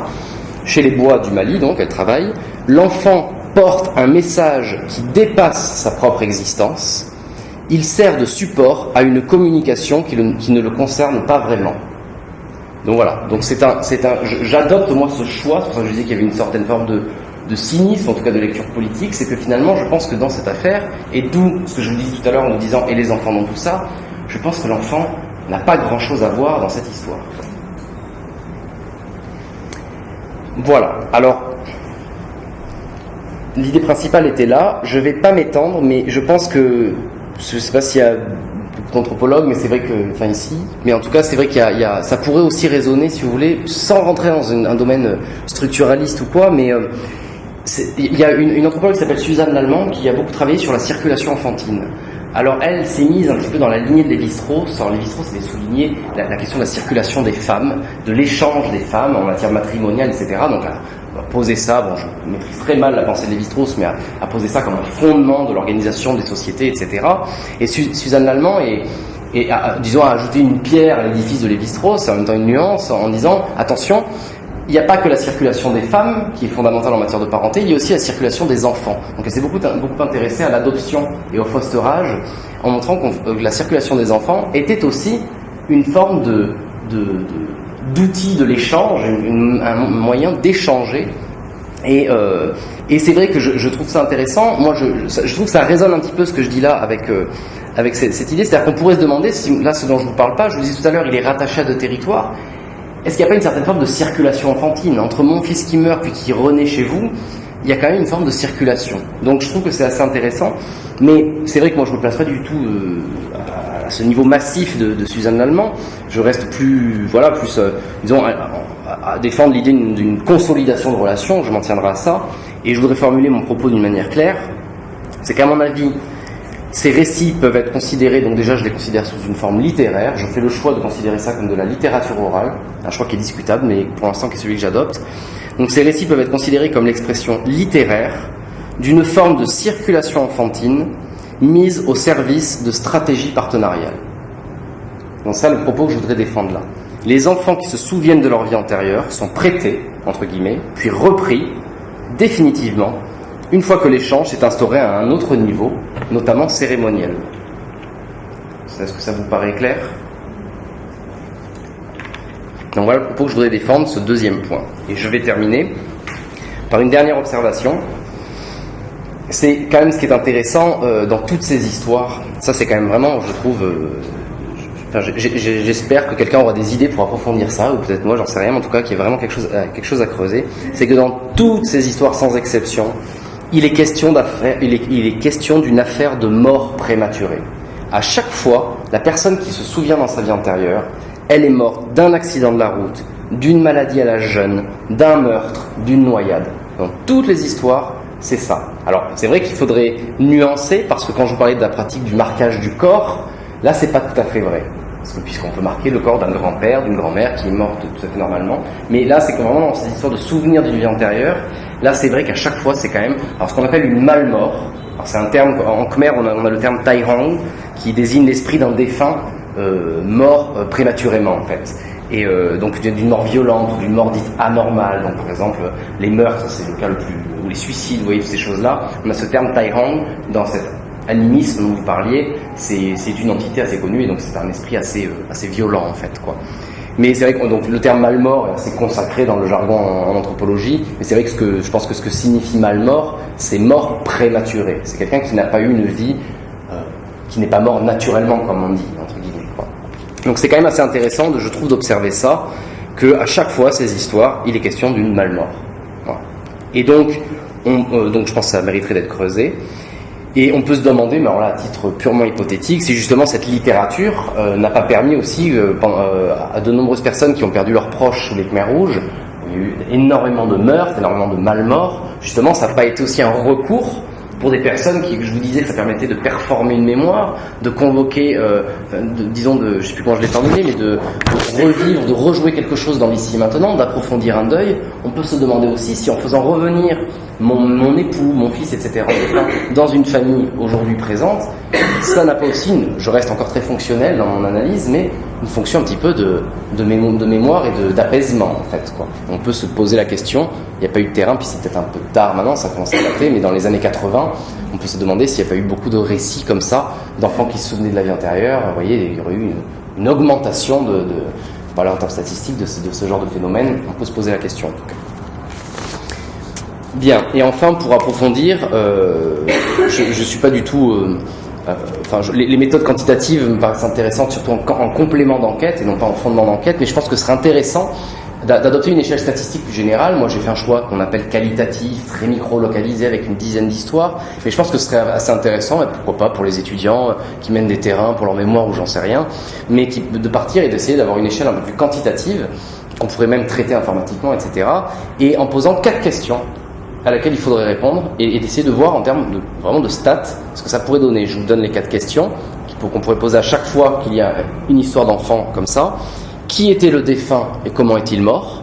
Première question. Deuxième, quel lien d'affinité se manifeste entre la famille de l'enfant et ses parents antérieurs, à chaque fois? Troisième, quel rang de la fratrie occupe l'enfant, ou occupé, il faut voir, l'enfant qui se souvient de sa vie antérieure? Et évidemment, dernière question, quel pourcentage de garçons et de filles? Moi, je vois dans le corpus, je crois qu'il y a 9 garçons et 1 fille. Donc ce serait quand même intéressant aussi de voir qu'est-ce que ça pourrait nous donner, voilà, d'adopter une échelle statistique avec 2000 cas et de voir vraiment qu'est-ce qu'on retrouverait, et notamment sur la question masculin-féminin qui me paraît intéressante. Voilà, donc je vais conclure juste par une nuance et une phrase synthétique. Quand même une limite méthodologique de ce travail qui fait que là je vous présente quand même quelque chose, je pense quand même une anthropologie assez classique, et même d'un point de vue entre guillemets épistémologique, c'est quand même assez classique ce que je vous présente là. Et c'est vrai qu'il y a quand même une limite qui est toujours un peu pour moi frustrante dans ce travail, c'est que je n'ai jamais pu me trouver au bon endroit et au bon moment pour pouvoir observer ces réalités d'un point de vue phénoménal. C'est-à-dire qu'il y a quand même une différence, les données que je vous rapporte là, elles ont été reconstituées a posteriori de l'événement. Et ça pose quand même une grosse limite à mon travail, c'est que même si, évidemment, je parle là de gens que je côtoie depuis 6 ans, qui me racontent ça avec de la sincérité, donc j'ai beaucoup d'histoires, donc ce qu'on me raconte, les gens le pensent, enfin, en tout cas, ils prennent ça au sérieux, disons. Mais c'est quand même pas la même chose que, imaginez, mais alors là, c'est les hasards et les aléas de l'enquête, si moi je me retrouve là, sous la maison d'un tel que je suis tous les jours, et que là, on est en train de discuter dans la banalité de l'ordinaire, et que tout d'un coup, il y a la mère qui dit « regardez ce qu'il a fait », et que là, clac, le phénomène apparaît, là, il y aurait quelque chose de beaucoup plus riche en termes ethnographiques, où on serait collé à la réalité, vraiment d'un point de vue pragmatique, et c'est vrai que ce serait vraiment... Et alors là, on serait dans le cœur de l'action, parce que finalement, les gens, quand ils m'en parlent, c'était il y a 2 ans, c'était... Bon, ils sont plus aussi affectés subjectivement que si j'étais là au bon endroit au bon moment. Donc ça, je pense que c'est vraiment une grosse limite à ce travail que je fais, et si on devait approfondir un peu, mais bon, là, il faut être au bon endroit. Alors c'est pour ça, pour revenir sur la question des ethnographes cambodgiens et tout, il y a peut-être des gens justement qui ont vécu ça, c'est pour ça que je me disais, c'est dommage que les étudiants ne soient pas là, peut-être des gens qui ont vécu ça aussi dans leur famille, un cousin, etc., voire aussi, voilà, d'autres types d'angles d'approche, et je pense qu'il y a moyen d'être un petit peu plus, d'aller encore un peu plus loin au niveau terrain, quoi, au niveau ethnographie. Bon, en tout cas, pour conclure, à partir de ce travail d'enquête tel que je l'ai mené à Chungkok, j'avance, je voudrais résumer les idées que j'avance en fait. 1. Ces récits portent le paradoxe selon lequel un enfant peut parfois se souvenir de sa vie antérieure pour l'oublier. Je trouve ça intéressant de poser ça sous la forme d'un paradoxe. 2. Ce paradoxe traduit une dissonance inquiétante. Il pose problème à l'entourage. Et je vous l'ai dit, j'ai fait un choix de lecture fonctionnelle. Pour moi, ce problème a une fonction. Il y en a 2. Il permet à certains proches d'un enfant de convoquer un défunt mort prématurément dans l'ici et maintenant et d'ainsi performer sa mémoire.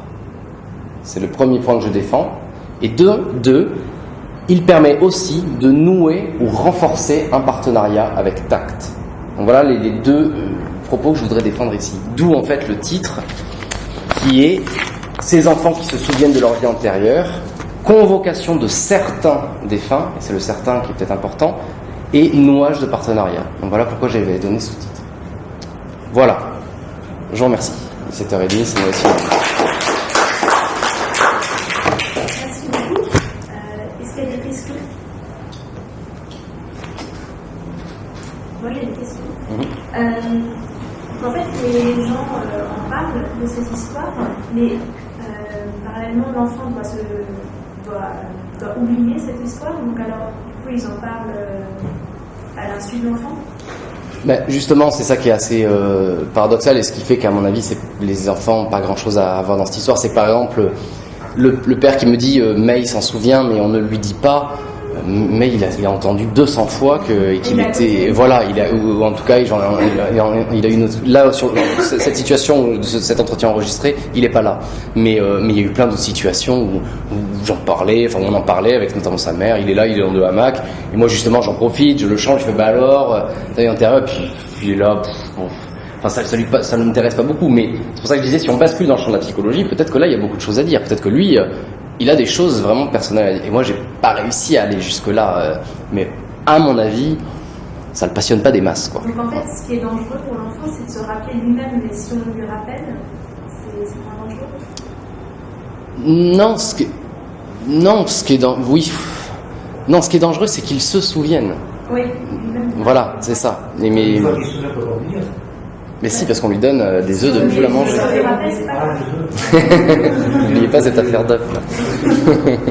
Mais quand même, par contre, ça c'est tout le truc de la construction de l'enfant, l'identité, tout ça qui est sans doute un truc, quelque chose que tu n'as pas eu le temps encore d'explorer, quoi. Mais du coup, quand même, pour un enfant, je sais pas comment tu vis ça, de se dire que potentiellement tu es en danger, puisque si tu es conscient de ça, apparemment tous les enfants savent que tu peux mourir dans un accident parce que justement tu sais, tu te rappelles de ton passé. Donc je sais pas, tu vois, par rapport à ça, donc tu sais pas. Mais je suis d'accord, hein, c'est vrai que c'est par rapport à comment un enfant va vivre ça subjectivement, le fait que pendant, j'en sais rien moi, 3 semaines, tout son entourage va parler de ça. Alors, il y a quand même une précision, qui est importante. C'est que moi j'ai l'impression que les 3 quarts du temps, en termes phénoménal, c'est-à-dire au moment où vraiment l'action se passe, et tout souvent. Alors, Onchulin dit entre 5 et 8 ans. Moi j'ai plutôt l'impression que c'est entre 1 et 4 ans. C'est-à-dire que il faut aussi noter ça, c'est-à-dire qu'un enfant de 2 ans, là l'histoire que je vous ai racontée, il a 2 ans, le gamin. Donc, à mon avis. Justement, dans l'âge où, une fois adolescent, adulte, on n'a plus de souvenirs conscients de cette période-là. Au moins conscient, exactement, au moins conscient. Quoi. C'est vrai que, donc après, vous avez raison de préciser, au moins conscient. Quoi. Donc du coup, c'est à 3 ans, bon, le fait que mes parents aient passé leur temps à dire ils se souviennent de cette vie antérieure pendant 3 semaines, voilà. Après, même à 5, voilà, je pense que c'est. Et après, ça traîne, ça devient résiduel, ça doit revenir, et puis. Personne dit oui, mais comme cette gamine là dont je vous parlais, dit ouais, moi ma mère elle dit que moi je suis, etc. Mais c'est vrai que moi j'étais là, excellent, donc dictaphone à la main, c'est parti. Et puis finalement je ne l'ai pas rapporté, mais c'est vrai que ça part un peu dans tous les sens. Et donc bon, j'ai quand même transcrit tout cet entretien, etc. Mais pour elle, pour essayer de résumer, ça fait partie pour elle d'un corpus d'histoires effrayantes. C'est-à-dire qu'elle a digressé après en parlant de fantômes, d'esprits, elle s'est mise à parler à voix basse, puis après elle a parlé des ivrognes du village qui sont très effrayants pour les enfants en fait. Et donc voilà, donc en fait, en termes de champ lexical, je sais pas comment dire, de champ sémantique, c'était vraiment. Voilà, pour elle, c'est en tout cas l'associer vraiment spontanément sur des histoires fantômes, des histoires un peu comme ça, qui font peur, quoi. C'était plutôt sous cette forme qu'elle a orienté la conversation, en fait, quoi. C'est dommage que son expérience originelle est presque contaminée par les récits des autres, après. Et il n'y a plus le récit qui fait qu'elle sera collée quelque chose d'authentique au départ, plein de ravos extérieurs. Mais c'est déjà le récit des autres à la base, quoi. C'est déjà le récit de sa mère. Non, je veux dire, ce qui est intéressant, c'est quand ça vient spontanément de l'enfant. Mais là, c'est le cas. Vous voulez dire quoi là? Après, il y a des choses qui se rajoutent dessus, quoi. Ça, oui, là, c'est les actions de l'enfant qui sont interprétées par. Ouais, et après, elle se rappelle de ça, pas de son expérience originelle. Oui, c'est une interprétation. Ouais. Parce que justement, l'idée, c'est pour ça que je vous disais que j'avais une lecture un peu cynique. C'est que. Là, je suis en train de penser au truc de Seven Years in Tibet, quand ils vont chercher le Dalai Lama, puis ils avaient eu des joues de Dalai Lama, puis systématiquement, il n'a pas appris. C'est spontané, on va pas dire c'est celui-là, c'est celui-là, c'est celui-là. C'est ça qui est intéressant dans l'expérience. Oui, mais justement, c'est pour ça que moi, si vous voulez, j'en fais une lecture un peu plus politique de toute cette histoire. C'est que. En fait, moi, si vous voulez, vous avez bien remarqué que dans cette histoire, il n'y a jamais l'idée que l'enfant se souvienne vraiment, c'est clairement, cet enfant se souvient de sa vie antérieure. C'est, moi, ce que j'ai pu observer, c'est tout ce qu'on dit autour de l'enfant. Donc, c'est pas... C'est ça que je trouve dommage, vous n'avez pas vu accès... C'est ce que vous énonciez dans les limites. Oui, mais c'est qu'en plus, pour aller plus loin, c'est pour ça que je dis ça, ça me pose un problème, disons, de démarche, mais c'est que finalement... l'enfant ne se souvient pas, mais là il y a une arrogance un peu scientifique en disant ça, mais l'enfant ne se souvient pas de sa vie antérieure. C'est les parents qui le disent, si vous voulez. C'est après bon, c'est compliqué. Je vous dis que ça pose, c'est délicat parce que c'est une façon de dire que, une façon d'interpréter les comportements de certaines personnes que je côtoie, etc. Donc c'est toujours un peu délicat. Dès qu'on interprète, on a l'impression qu'on pose un savoir un petit peu style je sais mieux qu'eux. Donc c'est toujours très délicat. Ça, je disais que ça relevait d'un choix épistémologique un peu particulier. Mais c'est vrai que, moi je prends pas pour acquis. Je fais une lecture autre en tout cas que l'idée que l'enfant se souvient vraiment. Est-ce que c'est vrai, est-ce que c'est pas vrai? Pas vraiment ça la question qui me. J'aurais plus de doute sur les récits des parents que sur l'expérience de l'enfant au départ. Oui, mais l'expérience de l'enfant au départ, c'est le récit des parents. Là où ça naît, surtout qu'il a 2 ans, c'est-à-dire que là où le phénomène, là où ça apparaît, où ça se manifeste, c'est quand, parce que regardez, je sais pas, le gamin qui montre une maison du doigt, tout ça c'est à reconstituer si vous voulez, c'est compliqué, mais concrètement, il est accompagné par son grand-oncle maternel. C'est une construction collective, c'est une construction du grand-oncle, c'est une construction des familles en fait. C'est pour ça que je vous propose une lecture vraiment politique. C'est après, je sais pas trop comment vous répondre sur ça, mais moi je prends pas du tout cet angle de est-ce que l'enfant se souvient vraiment ou pas de sa vie antérieure. Quoi. C'est aussi on avait l'enfant qui parlait, je suis pas sûre qu'on puisse dire tiens l'enfant l'a dit, donc c'est absolument vrai et c'est construit aussi, c'est compliqué. Mais c'est pour ça qu'il oui, puis c'est pour ça que Soisy Crochet et même Anchouline disent ça, que parfois on questionne l'enfant, il demande de raconter. Alors c'est vrai que je suis un peu surpris de ces observations. Alors, c'est dommage qu'il n'y ait pas plus de détails dans le texte, mais on a envie de savoir dans quelles circonstances. Dans quelles circonstances moi j'ai jamais observé ça, vas-y, raconte ta vie antérieure. Ça me paraît un peu bizarre cette observation, mais bon, voilà, on peut pas en savoir plus. C'est vrai qu'il y a des groupes en gauche, vous allez les voir et qui vont vous raconter vos vies antérieures pour pouvoir régler mieux vos problèmes maintenant. Oui, c'est possible, ouais. Il y a des exemples assez stupéfiants avec un Américain qui a été faire ça, il est tombé des mains. Quand il lui de sa vie maintenant, il décide de faire. En fait, en général, c'est D'accord. S'il se retrouve, s'il était la victime, il se retrouve le contre. Parce que souvent, il y a des cas de mort violente. On va savoir à propos des laps de temps entre la personne qui est censée réincarner, la naissance de l'enfant qui va réincarner, est-ce qu'il y a un laps de temps constant? Au début, je pensais que oui. 10 ans après, c'est 2 ans après. En fait, au début, je pensais que oui, puis finalement, j'ai l'impression que c'est quand même. Mais en tout cas, il y a quand même une période courte. Ça va être. Pareil, j'ai que 10 corpus, que 10 histoires plutôt, mais c'est plutôt dans l'année, dans les 2 ans. Ça sera pas 10 ans après. Mais bon, il n'y a pas de règle, faut voir, quoi. C'est pas. Les histoires que vous avez recueillies, est-ce que c'est à chaque fois justement des sortes d'interprétations un petit peu sauvages avec le fait de pointer au niveau d'une maison, de se coucher dans un lit, il n'y a pas vraiment de lien explicite. Est-ce qu'il y a jamais une situation où par exemple le lien entre le défunt et l'enfant, c'est par exemple un type de langage ou quelque chose qui serait vraiment, qui viendrait en effet spontanément de l'enfant, c'est-à-dire qu'il n'a pas pu l'apprendre, on n'a pas pu lui inculquer, il n'a pas entendu, la marque, mais bon, c'est vrai que quand je dis ça, c'est des marques qu'on en trouve, mais oui, je sais ce que vous voulez exemple, dire. Je sais pas, un enfant qu'on observe, par exemple, avoir un habit, oui, voilà, quelque chose qui vraiment serait tellement flagrant. Là, on peut vraiment dire qu'il y a un lien et quelque chose d'étonnant entre la personne défunte et est-ce que mais c'est possible, pas comme ça de mémoire, mais c'est tout à fait possible qu'on observe quelque chose. Mais si vous voulez, pour procéder à pour prendre du recul, regardez chez nous, apparemment dans la société française, cette tendance qu'on a aussi à convoquer le cliché, c'est on a un nourrisson, il a trop l'attitude de son grand-père. On a aussi ce réflexe aussi chez nous de faire revivre les grands-parents ou d'autres dans les nourrissons d'une autre manière évidemment, mais on va toujours trouver c'est son grand-père tout craché, c'est un tel tout craché. Enfin, c'est quand même très fréquent. Enfin, moi je l'observe en tout cas assez souvent et parfois justement par des attitudes, etc. Mais c'est vrai que oui, je pense que c'est possible que ce soit sur des traits comportementaux un peu plus précis, tout à fait, ouais. Là, sur les histoires recueillies, ça va être le cas. Non, je crois pas, non, je crois pas. Mais après, j'insiste, si vous voulez, sur le fait, c'est pour ça que je vous ai dit que moi, par prudence et pour essayer un peu de cadrer, je considère ça comme de la littérature. C'est le choix que j'ai fait, une forme de littérature orale. Là, je pense que c'est sur ça que ça pourrait être discutable, mais c'est vrai que pour essayer de cadrer un peu ma posture, je considère tous ces récits comme une forme de littérature orale. Et c'est une littérature que j'essaye d'analyser, que j'étudie et j'essaye d'analyser. C'est comme ça que je le considère. Vous avez parlé de ressemblance comportementale, est-ce qu'il y a aussi des ressemblances physiques entre la personne qui est décédée et la personne qui est incarnée? Oui, ça va être possible, oui, c'est pareil, quoi. C'est connu, quoi, les gens qui ont vu l'enfant comme ça, ils ressemblent... Oui, mais je pense qu'en plus, il n'y a pas de raison de discriminer quoi que ce soit, tout indice qui permette de... Non, mais il y a eu des exemples concrets. Là, à ma connaissance, j'ai pas tout mon corpus en tête... Mais non, pas de la couleur, je sais pas, la couleur des yeux, la forme. Non, là c'est vraiment le comportement, c'est le fait qu'ils montent spontanément dans la maison, qu'ils se mettent à pleurer, etc.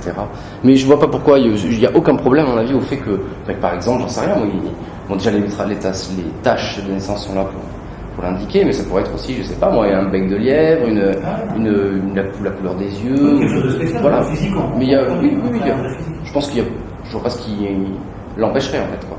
Pour le coup, ça va encore plus cet aspect fonctionnel de dire il a ça parce que c'est la réincarnation d'un tel. Je trouve super intéressant cette notion de la fonction. Moi je suis psychologue, donc ça m'intéresse beaucoup de donner du sens à des choses pas normales, ou surprenantes ou dissonantes, comme vous disiez, en recourant à des croyances,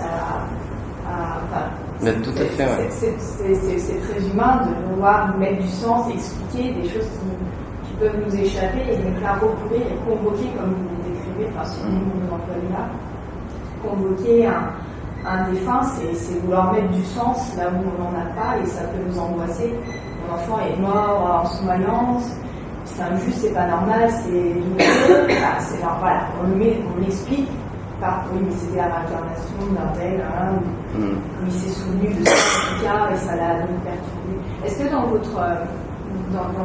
parmi les enfants, les récits que vous avez dans votre étude, vous avez pu observer qu'il y avait eu à un moment donné des troubles comportementaux de ces enfants après coup, ou est-ce qu'on avait essayé d'expliquer, parce que c'était intéressant aussi, c'est ce qui nous intéresse plus précisément, mais de dire que cet enfant-là, il va être particulièrement difficile à éduquer parce que c'est normal, c'est mon père qui est revenu, ça vient en lui, donc de la même manière, quand un enfant peut avoir des troubles comportementaux ou psychiatriques, est-ce que vous avez eu écho dans votre recherche, dans des recherches auxquelles vous avez eu accès à du sens donné ça oui.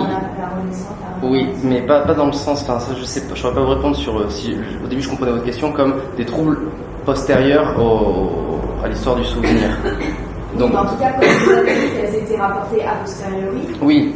Est-ce que ça pouvait venir en tout cas, pour expliquer des troubles qu'on aurait observés peut-être a posteriori pour le coup, mais. Ça, je ne saurais pas bien vous répondre, mais je me rappelle quand j'avais travaillé dans un autre cadre sur des questions de santé mentale, enfin, je me rappelle pas en détail, mais il y avait un enfant qui était, je sais pas quel terme, en tout cas qui était déficient, donc trisomique ou quelque chose comme ça. Et c'est vrai que je me rappelle que dans les conversations, on expliquait que, je crois que c'était ça, c'était le même enfant qui était revenu, parce qu'au moins le précédent avait été atteint de du même problème, même pathologie. Mais il est à tel point qu'il marchait nu dans le village, etc. Et là, il y a eu un progrès parce qu'il s'habillait. Au moins, il avait une certaine forme de pudeur, donc il était déjà un peu plus. Il avait un peu progressé. Il y avait quelque chose comme ça. Et en tout cas, il y avait une idée de renaissance de ce petit gamin. Voilà, mais je pourrais pas vous dire sur le côté psychopatho. Je sais pas du tout. Je sais pas du tout. La différence dans les termes au début de la conférence entre renaissance et réincarnation, c'est quoi la différence? En fait, c'est juste que, quand je dis réincarnation, c'est précis. C'est vraiment, il y a le côté carné, je sais pas l'étymologie, mais charnel, c'est-à-dire qu'il y a vraiment un retour à la fois des principes immatériels, mais aussi des principes matériels. C'est le corps, en gros. Et c'est vrai que c'est pas faux quand on voit justement la permanence de la trace, de la marque. Donc là, on peut parler de réincarnation. Mais je préfère parler de renaissance parce que c'est un petit peu plus général, parce qu'il y a plein de cas où grand-père un tel revient, mais il n'y a pas du tout de permanence du corps. On ne retrouvera pas du tout de signe antique. Donc renaissance, c'est peut-être un petit peu plus réaliste comme terme, quoi. Réincarnation, c'est un peu trop réducteur, en fait. Voilà. Donc, je préfère parler de renaissance, même si dans certains cas, on peut parler de réincarnation. Mais je pense que renaissance, c'est un peu plus large. Renaissance, pour moi, ça veut dire physique. Oui. Réincarnation, c'est spirituel. Je vous dis, j'utilise comme ça dans le sens vraiment réincarnation. Je pense qu'au niveau étymologique, il y a quelque chose de matériel. Et renaissance, c'est renaître. Voilà. Après, c'est vrai que j'aimerais bien savoir ce que ça veut dire que résurrection. J'aimerais bien connaître la différence. J'ai toujours pas cherché ça, la nuance que ça introduit. Mais bon, j'en fais pas tout un plat. Si vous voulez, l'idée c'est les termes khmers sont là. On dit attraper la vie, se souvenir de sa vie, oublier sa vie. Donc c'est à partir de ces termes vernaculaires que j'essaye de trouver des termes un peu de traduction. Et renaissance me paraît suffisamment clair pour utiliser. C'est pas, j'en fais pas une obsession, quoi. C'est juste pour poser un terme pour pouvoir après développer une réflexion, en fait, quoi. Vous avez parlé des tribus de l'Afrique de l'Ouest qui ont des comportements similaires cambodgiens. Est-ce qu'il y a des Dogons dedans? Je sais pas. Je me rappelle pas. C'est possible. Mais comme je vous ai dit, si vous voulez des références biblio, il y en a. Vous avez des formations en ligne ou des choses que vous avez faites, des enquêtes en ligne? Oui, il doit y avoir 1 ou 2 articles qui sont en ligne et d'autres qui ne le sont pas encore. Je crois qu'il y en a 2 qui sont en ligne. Et 2 autres qui sont sortis là mais qui ne sont pas encore en ligne. Mais ça pour l'instant sur la question de l'enfant, ça c'est en cours. Mais enfin c'est mon invisible, pour l'instant j'ai rien écrit, enfin j'ai rien publié du moins. Vous avez une page Facebook pour accéder au... Non. Mais enfin, en fait, oui, voilà, j'ai une page sur le site de l'Irasia, c'est le labo où je suis associé, donc à Marseille. Et voilà, si vous cliquez dessus, là vous aurez le CD avec toutes les références, en fait, toute ma vidéo. Enfin, voilà, exactement. Voilà, donc sur l'Irasia, vous aurez ma page et là vous aurez toutes les infos en fait sur la vidéo. IRASIA, c'est l'Institut de recherche asiatique à Marseille. Concrètement, donc après ça, il y a des relations qui se font entre les familles. Ben voilà, c'est ce que l'on me rapporte. Après voilà, je pense oui que ça permet de nouer des partenariats, de renforcer. En tout cas, d'une manière plus tout à fait simple, c'est de dire notre relation est spécifique. Et je t'invite à y être attentif à cette spécificité de nos relations. Je pense que c'est ça. Après, mais ce serait intéressant de voir aussi dans des milieux sociaux plus bourgeois, etc., de voir si on retrouve des mêmes choses, parce que là, bon, les nouages partenariats sont quand même un petit peu plus costauds, quoi. Voilà. Et c'est justement le même niveau social, plus ou moins en général. Bon, là,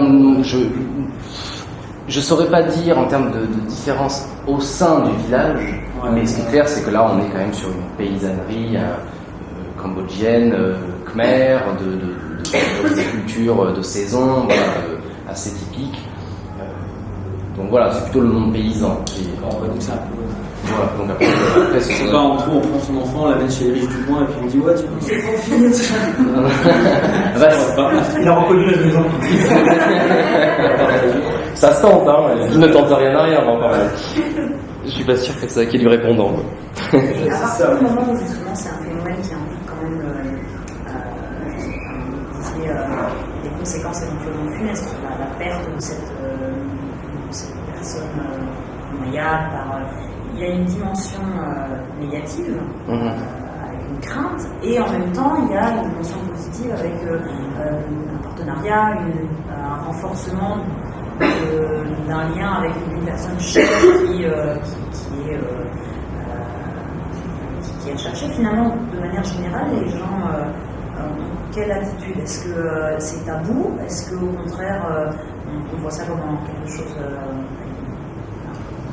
c'est positif ou pas? Mais je pense que c'est vrai que comme je dis, il y a quelque chose de paradoxal dans cette histoire, donc c'est difficile, mais en tout cas, je pense pas que ce soit tabou, mais il faut quand même rétablir un ordre des choses. Donc c'est pour ça que ça crée une dissonance. Vous avez raison, le côté finalement, ça peut. Puis d'ailleurs, enfin c'est pas, il y a rien de dramatique, c'est pas non plus dramatisé tout ça. Enfin voilà, ça reste aussi. Voilà, et puis voilà, il y a les œufs qui sont là. C'est pas une malédiction, c'est pas vécu comme quelque chose. Non, c'est un peu comme c'est pour ça que je vous dis encore une fois, je le considère comme une littérature, c'est aussi quelque chose qui, voilà, c'est une histoire, mais cette histoire, elle incite quand même à être un peu attentif, et donc il faut quand même, comme je disais, c'est pour ça que j'utilise le terme de dissonance inquiétante, c'est qu'il y a une dissonance, il y a quelque chose, là ça fait une étincelle, donc l'entrebûche en fait, mais qui est quand même un peu inquiétant, c'est-à-dire attention. Mais après, de là en faire un drame ou d'être là, mon Dieu, qu'est-ce qui m'arrive? C'est pas du tout à ce niveau à ce niveau-là, quoi. C'est juste, bon, il se passe ça. Puis comme je vous dis, moi, je fais une lecture un peu instrumentale, donc très bien, il y a cette temporalité, on va pouvoir l'exploiter. Mais après, il faut rétablir un juste ordre des choses. Et puis, il n'y a pas de raison. Voilà, on le fait. On va voir un crew, on donne des œufs, etc. C'est quand vous citez justement dans une école des camarades qui disent bah, c'est normal qu'ils soient noyés parce qu'il s'est souvenu de. Il y a quand même quelque chose d'assez lourd, le lien direct. Il s'est noyé, donc il est mort, une mort précoce et violente parce qu'il s'est souvenu de sa vie antérieure. Le prochain camarade ou le voisin qui va se souvenir de sa vie antérieure, il y a quelque chose d'assez traumatisant, en tout cas. Mais c'est comme de bon augure. Oui, mais c'est pour ça qu'on pourrait imaginer des cas où un enfant, si ses parents disent il se souvient de ma vie antérieure et que lui, la veille à la cour de récréation, il a appris que un tel s'était noyé parce qu'il se souvenait dans sa vie antérieure. C'est pour ça que je parlais de basculer dans un champ psychologique et puis vraiment de la singularité de la biographie, vraiment du sujet individuel dans toute son originalité, sa singularité. Là, oui, c'est vrai qu'il peut y avoir, mais comme plein d'autres événements qui vont se passer dans sa vie quotidienne, quoi. Donc c'est sûr que peut-être que pour reformuler ce que vous dites, pour un enfant, ça ne fait pas plaisir de s'entendre dire que je me souviens de ma vie antérieure. Voilà, c'est possible, on peut l'admettre, mais à condition que le gamin n'ait pas 2 ans, qu'il en ait 7, qu'il ait eu des histoires comme ça, et que lui-même prenne ça au sérieux, etc. Vous voyez, c'est quand même. C'est pour ça que je vous dis, moi j'ai tendance à penser, mais peut-être à tort, hein, mais que les gamins dans cette histoire sont complètement marginaux. En fait, ça peut être aussi justement une mère qui va juste dire mon enfant se souvient. Comment est-ce que c'est perçu? Est-ce que du coup les gens la plaignent ou est-ce que c'est... Mais non, mais c'est pour ça que, si vous voulez, il y a un bouquin de Doris Bonnet, Laurence Pourchet, qui s'appelle Du soin au rite dans l'enfance, et qui montre dans beaucoup de sociétés, le soin et le rite se confondent, dans la mesure où tout ce qui a trait à la prise en charge de la petite enfance implique le monde invisible. Dans plein de sociétés, les ancêtres, les entités, etc. Là, c'est un petit peu comme ça qu'il faut le lire. C'est-à-dire que pour l'âge de la petite enfance, de toute façon, il y a une veille permanente, et il y a ces histoires-là dont je vous ai parlé aujourd'hui, mais il y a la mère antérieure, il y a les génies, il y a les fantômes, il y a tout un tas de choses qui, de toute façon, dès que ça se manifeste, et notamment du point de vue du comportement de la fièvre, les pleurs de l'enfant, etc., où on se dit, attention, qu'est-ce qui se passe ? Et de suite, offrande au génie, consultation du crew, etc., etc. Bon, maintenant, il y a la biomédecine, évidemment, qui est aussi impliquée là-dedans, mais c'est vrai que le monde invisible est tout à fait pris en compte dans la prise en charge des enfants en bas âge, quoi. Donc voilà, si vous voulez, ça va inquiéter, mais au même titre que de toute façon, on est souvent inquiet. La mortalité infantile reste quand même quelque chose d'assez conséquent au Cambodge, donc du coup, de toute façon, on est quand même assez inquiet de manière générale, et le monde invisible est toujours susceptible d'interférer et de venir rattraper l'enfant pour l'emporter, en fait, quoi. Donc c'est un petit peu comme ça, je pense que... Donc oui pour ce que vous dites, mais dans un cadre plus général, de toute façon, d'un monde invisible qui est quand même assez présent, en termes de... Voilà, qui fait peser un peu un danger, quoi. Au Cambodge, le monde invisible est présent. J'ai vu des tonnes de films américains dernièrement avec le Invisible Friend, c'est typique des enfants en bas âge. En particulier un enfant unique. Est-ce qu'il s'invente ou est-ce qu'il c'est réel? Parfois le film dérape et puis on se rend compte que la personne commence à devenir un peu trop présente pour l'enfant. Ça peut être fictionnel tout seul, c'est intéressant, c'est pas seulement en gauche. Mais c'est pour ça que je vous parlais de ce bouquin du soin au rythme dans l'enfance, parce que c'est un collectif, donc avec, je sais pas, il va y avoir 10 contributions, avec 10 terrains différents, et justement, c'est ça, un des propos majeurs du bouquin, c'est de montrer ça, quoi. Et donc après, alors dans plein de pays, alors on pourrait les appeler, je sais pas comment les qualifier, mais les pays du Sud ou les pays pré-industrialisés, bon, peu importe le qualificatif, mais en tout cas dans beaucoup de pays, c'est ce que veut montrer ce bouquin. Donc vous avez raison, il n'y a pas qu'au Cambodge, absolument pas. C'est pour ça encore une fois qu'il ne faut pas culturaliser, rester bloqué sur le culture khmer, etc. Justement, ce genre de bouquin permet de voir, voilà, c'est une société agraire, une société paysanne. C'est plutôt sous cet angle un peu plus léger qu'il faut le voir, je pense. Et que, donc c'est clair qu'il n'y a pas du tout, je pense qu'on voit. Ça, c'est intéressant, c'est des comportements spontanés. Ça veut dire qu'ils sont susceptibles d'être ailleurs aussi. Oui, tout à fait. C'est culturel parce qu'ils sont spontanés. Tout à fait, ouais. Il y a quelque chose que j'ai pensé tout à l'heure, c'est avec l'hypnotique, mais je sais pas si vous vous rappelez un film avec De Niro, il jouait le diable, dans le film Louis Cypher, Lucifer. Et à un moment, il mange un œuf, et l'œuf, c'est lui qui explique, on représente l'âme. D'accord, bah l'œuf, de toute façon, c'est. Il y a eu des choses sur l'œuf. Je me rappelle plus que c'est le film, je me rappelle. Bah après, c'est tout, le symbolisme, l'œuf, j'imagine qu'il y a beaucoup de choses à dire, c'est quand même la vie en gestation. C'est intéressant, il faut manger un œuf. Ouais, je l'ai vu ce film, si ça dit quelque chose, c'est excellent. C'est vieux des années 80. Un truc qui se déroule au fur et à mesure. C'est pas d'entrée satanique, et puis le gars se retrouve dans une situation au moment où c'est De Niro qui lui apparaît. Je pense que c'est pas Pacino aussi.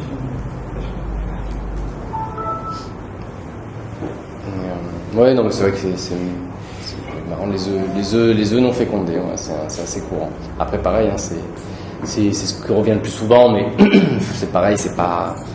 Il y a d'autres moyens, enfin voilà, il y a d'autres cours, c'est pas. Ça, c'est la règle, on va dire, mais enfin, il y a plein de moyens de la contourner, même pas de la contourner, de bricoler. C'est. Est-ce que c'est des classes, c'est des cours? Oui, je crois que les deux marchent, il me semble. Et donc, vous l'avez. Ouais, je sais plus. Mais il n'y a pas de quoi en faire tout un plat pour faire un petit jeu de mots. Qu'ils soient si friands des œufs fécondés pour le coup. C'est rigolo, c'est bien ça. Ouais, mais c'est vrai que je sais pas pourquoi ils insistent sur ce côté non fécondé. Après, c'est intéressant ce côté de souligner qu'il n'y a pas de père. Oui, oui, je sais pas. Ah, je mange pas le fil, c'est pas fécondé, je mange pas le fil. Oui, j'ai compris, mais c'est drôle que là, pour le coup, pour cette question dont on parle ce soir, c'est l'œuf non fécondé associé à l'oubli. Mais que globalement, les Cambodgiens soient si friands des œufs fécondés. Après, c'est complètement fini, il y a des poils et tout déjà. Ouais, mystère. Donc il y a au-delà aussi peut-être du paradoxe avec le souvenir. Parce que s'il est connoté d'oubli dans une forme, il est peut-être la connotée de souvenir. Ouais, après bon, je pense. Le fécondé, ce serait pour le souvenir. Je sais pas, mais il y a quelque chose de, là aussi un peu paradoxal. Je sais pas s'il y a un usage thérapeutique de ces œufs. Je sais pas s'il y a un usage thérapeutique de ces œufs. C'est thérapeutique, mais c'est. Ouais, non, mais c'est vrai que c'est marrant. La première fois qu'on entend ça, ces histoires d'œufs non fécondés, on demande de répéter, quoi. De quoi tu me parles?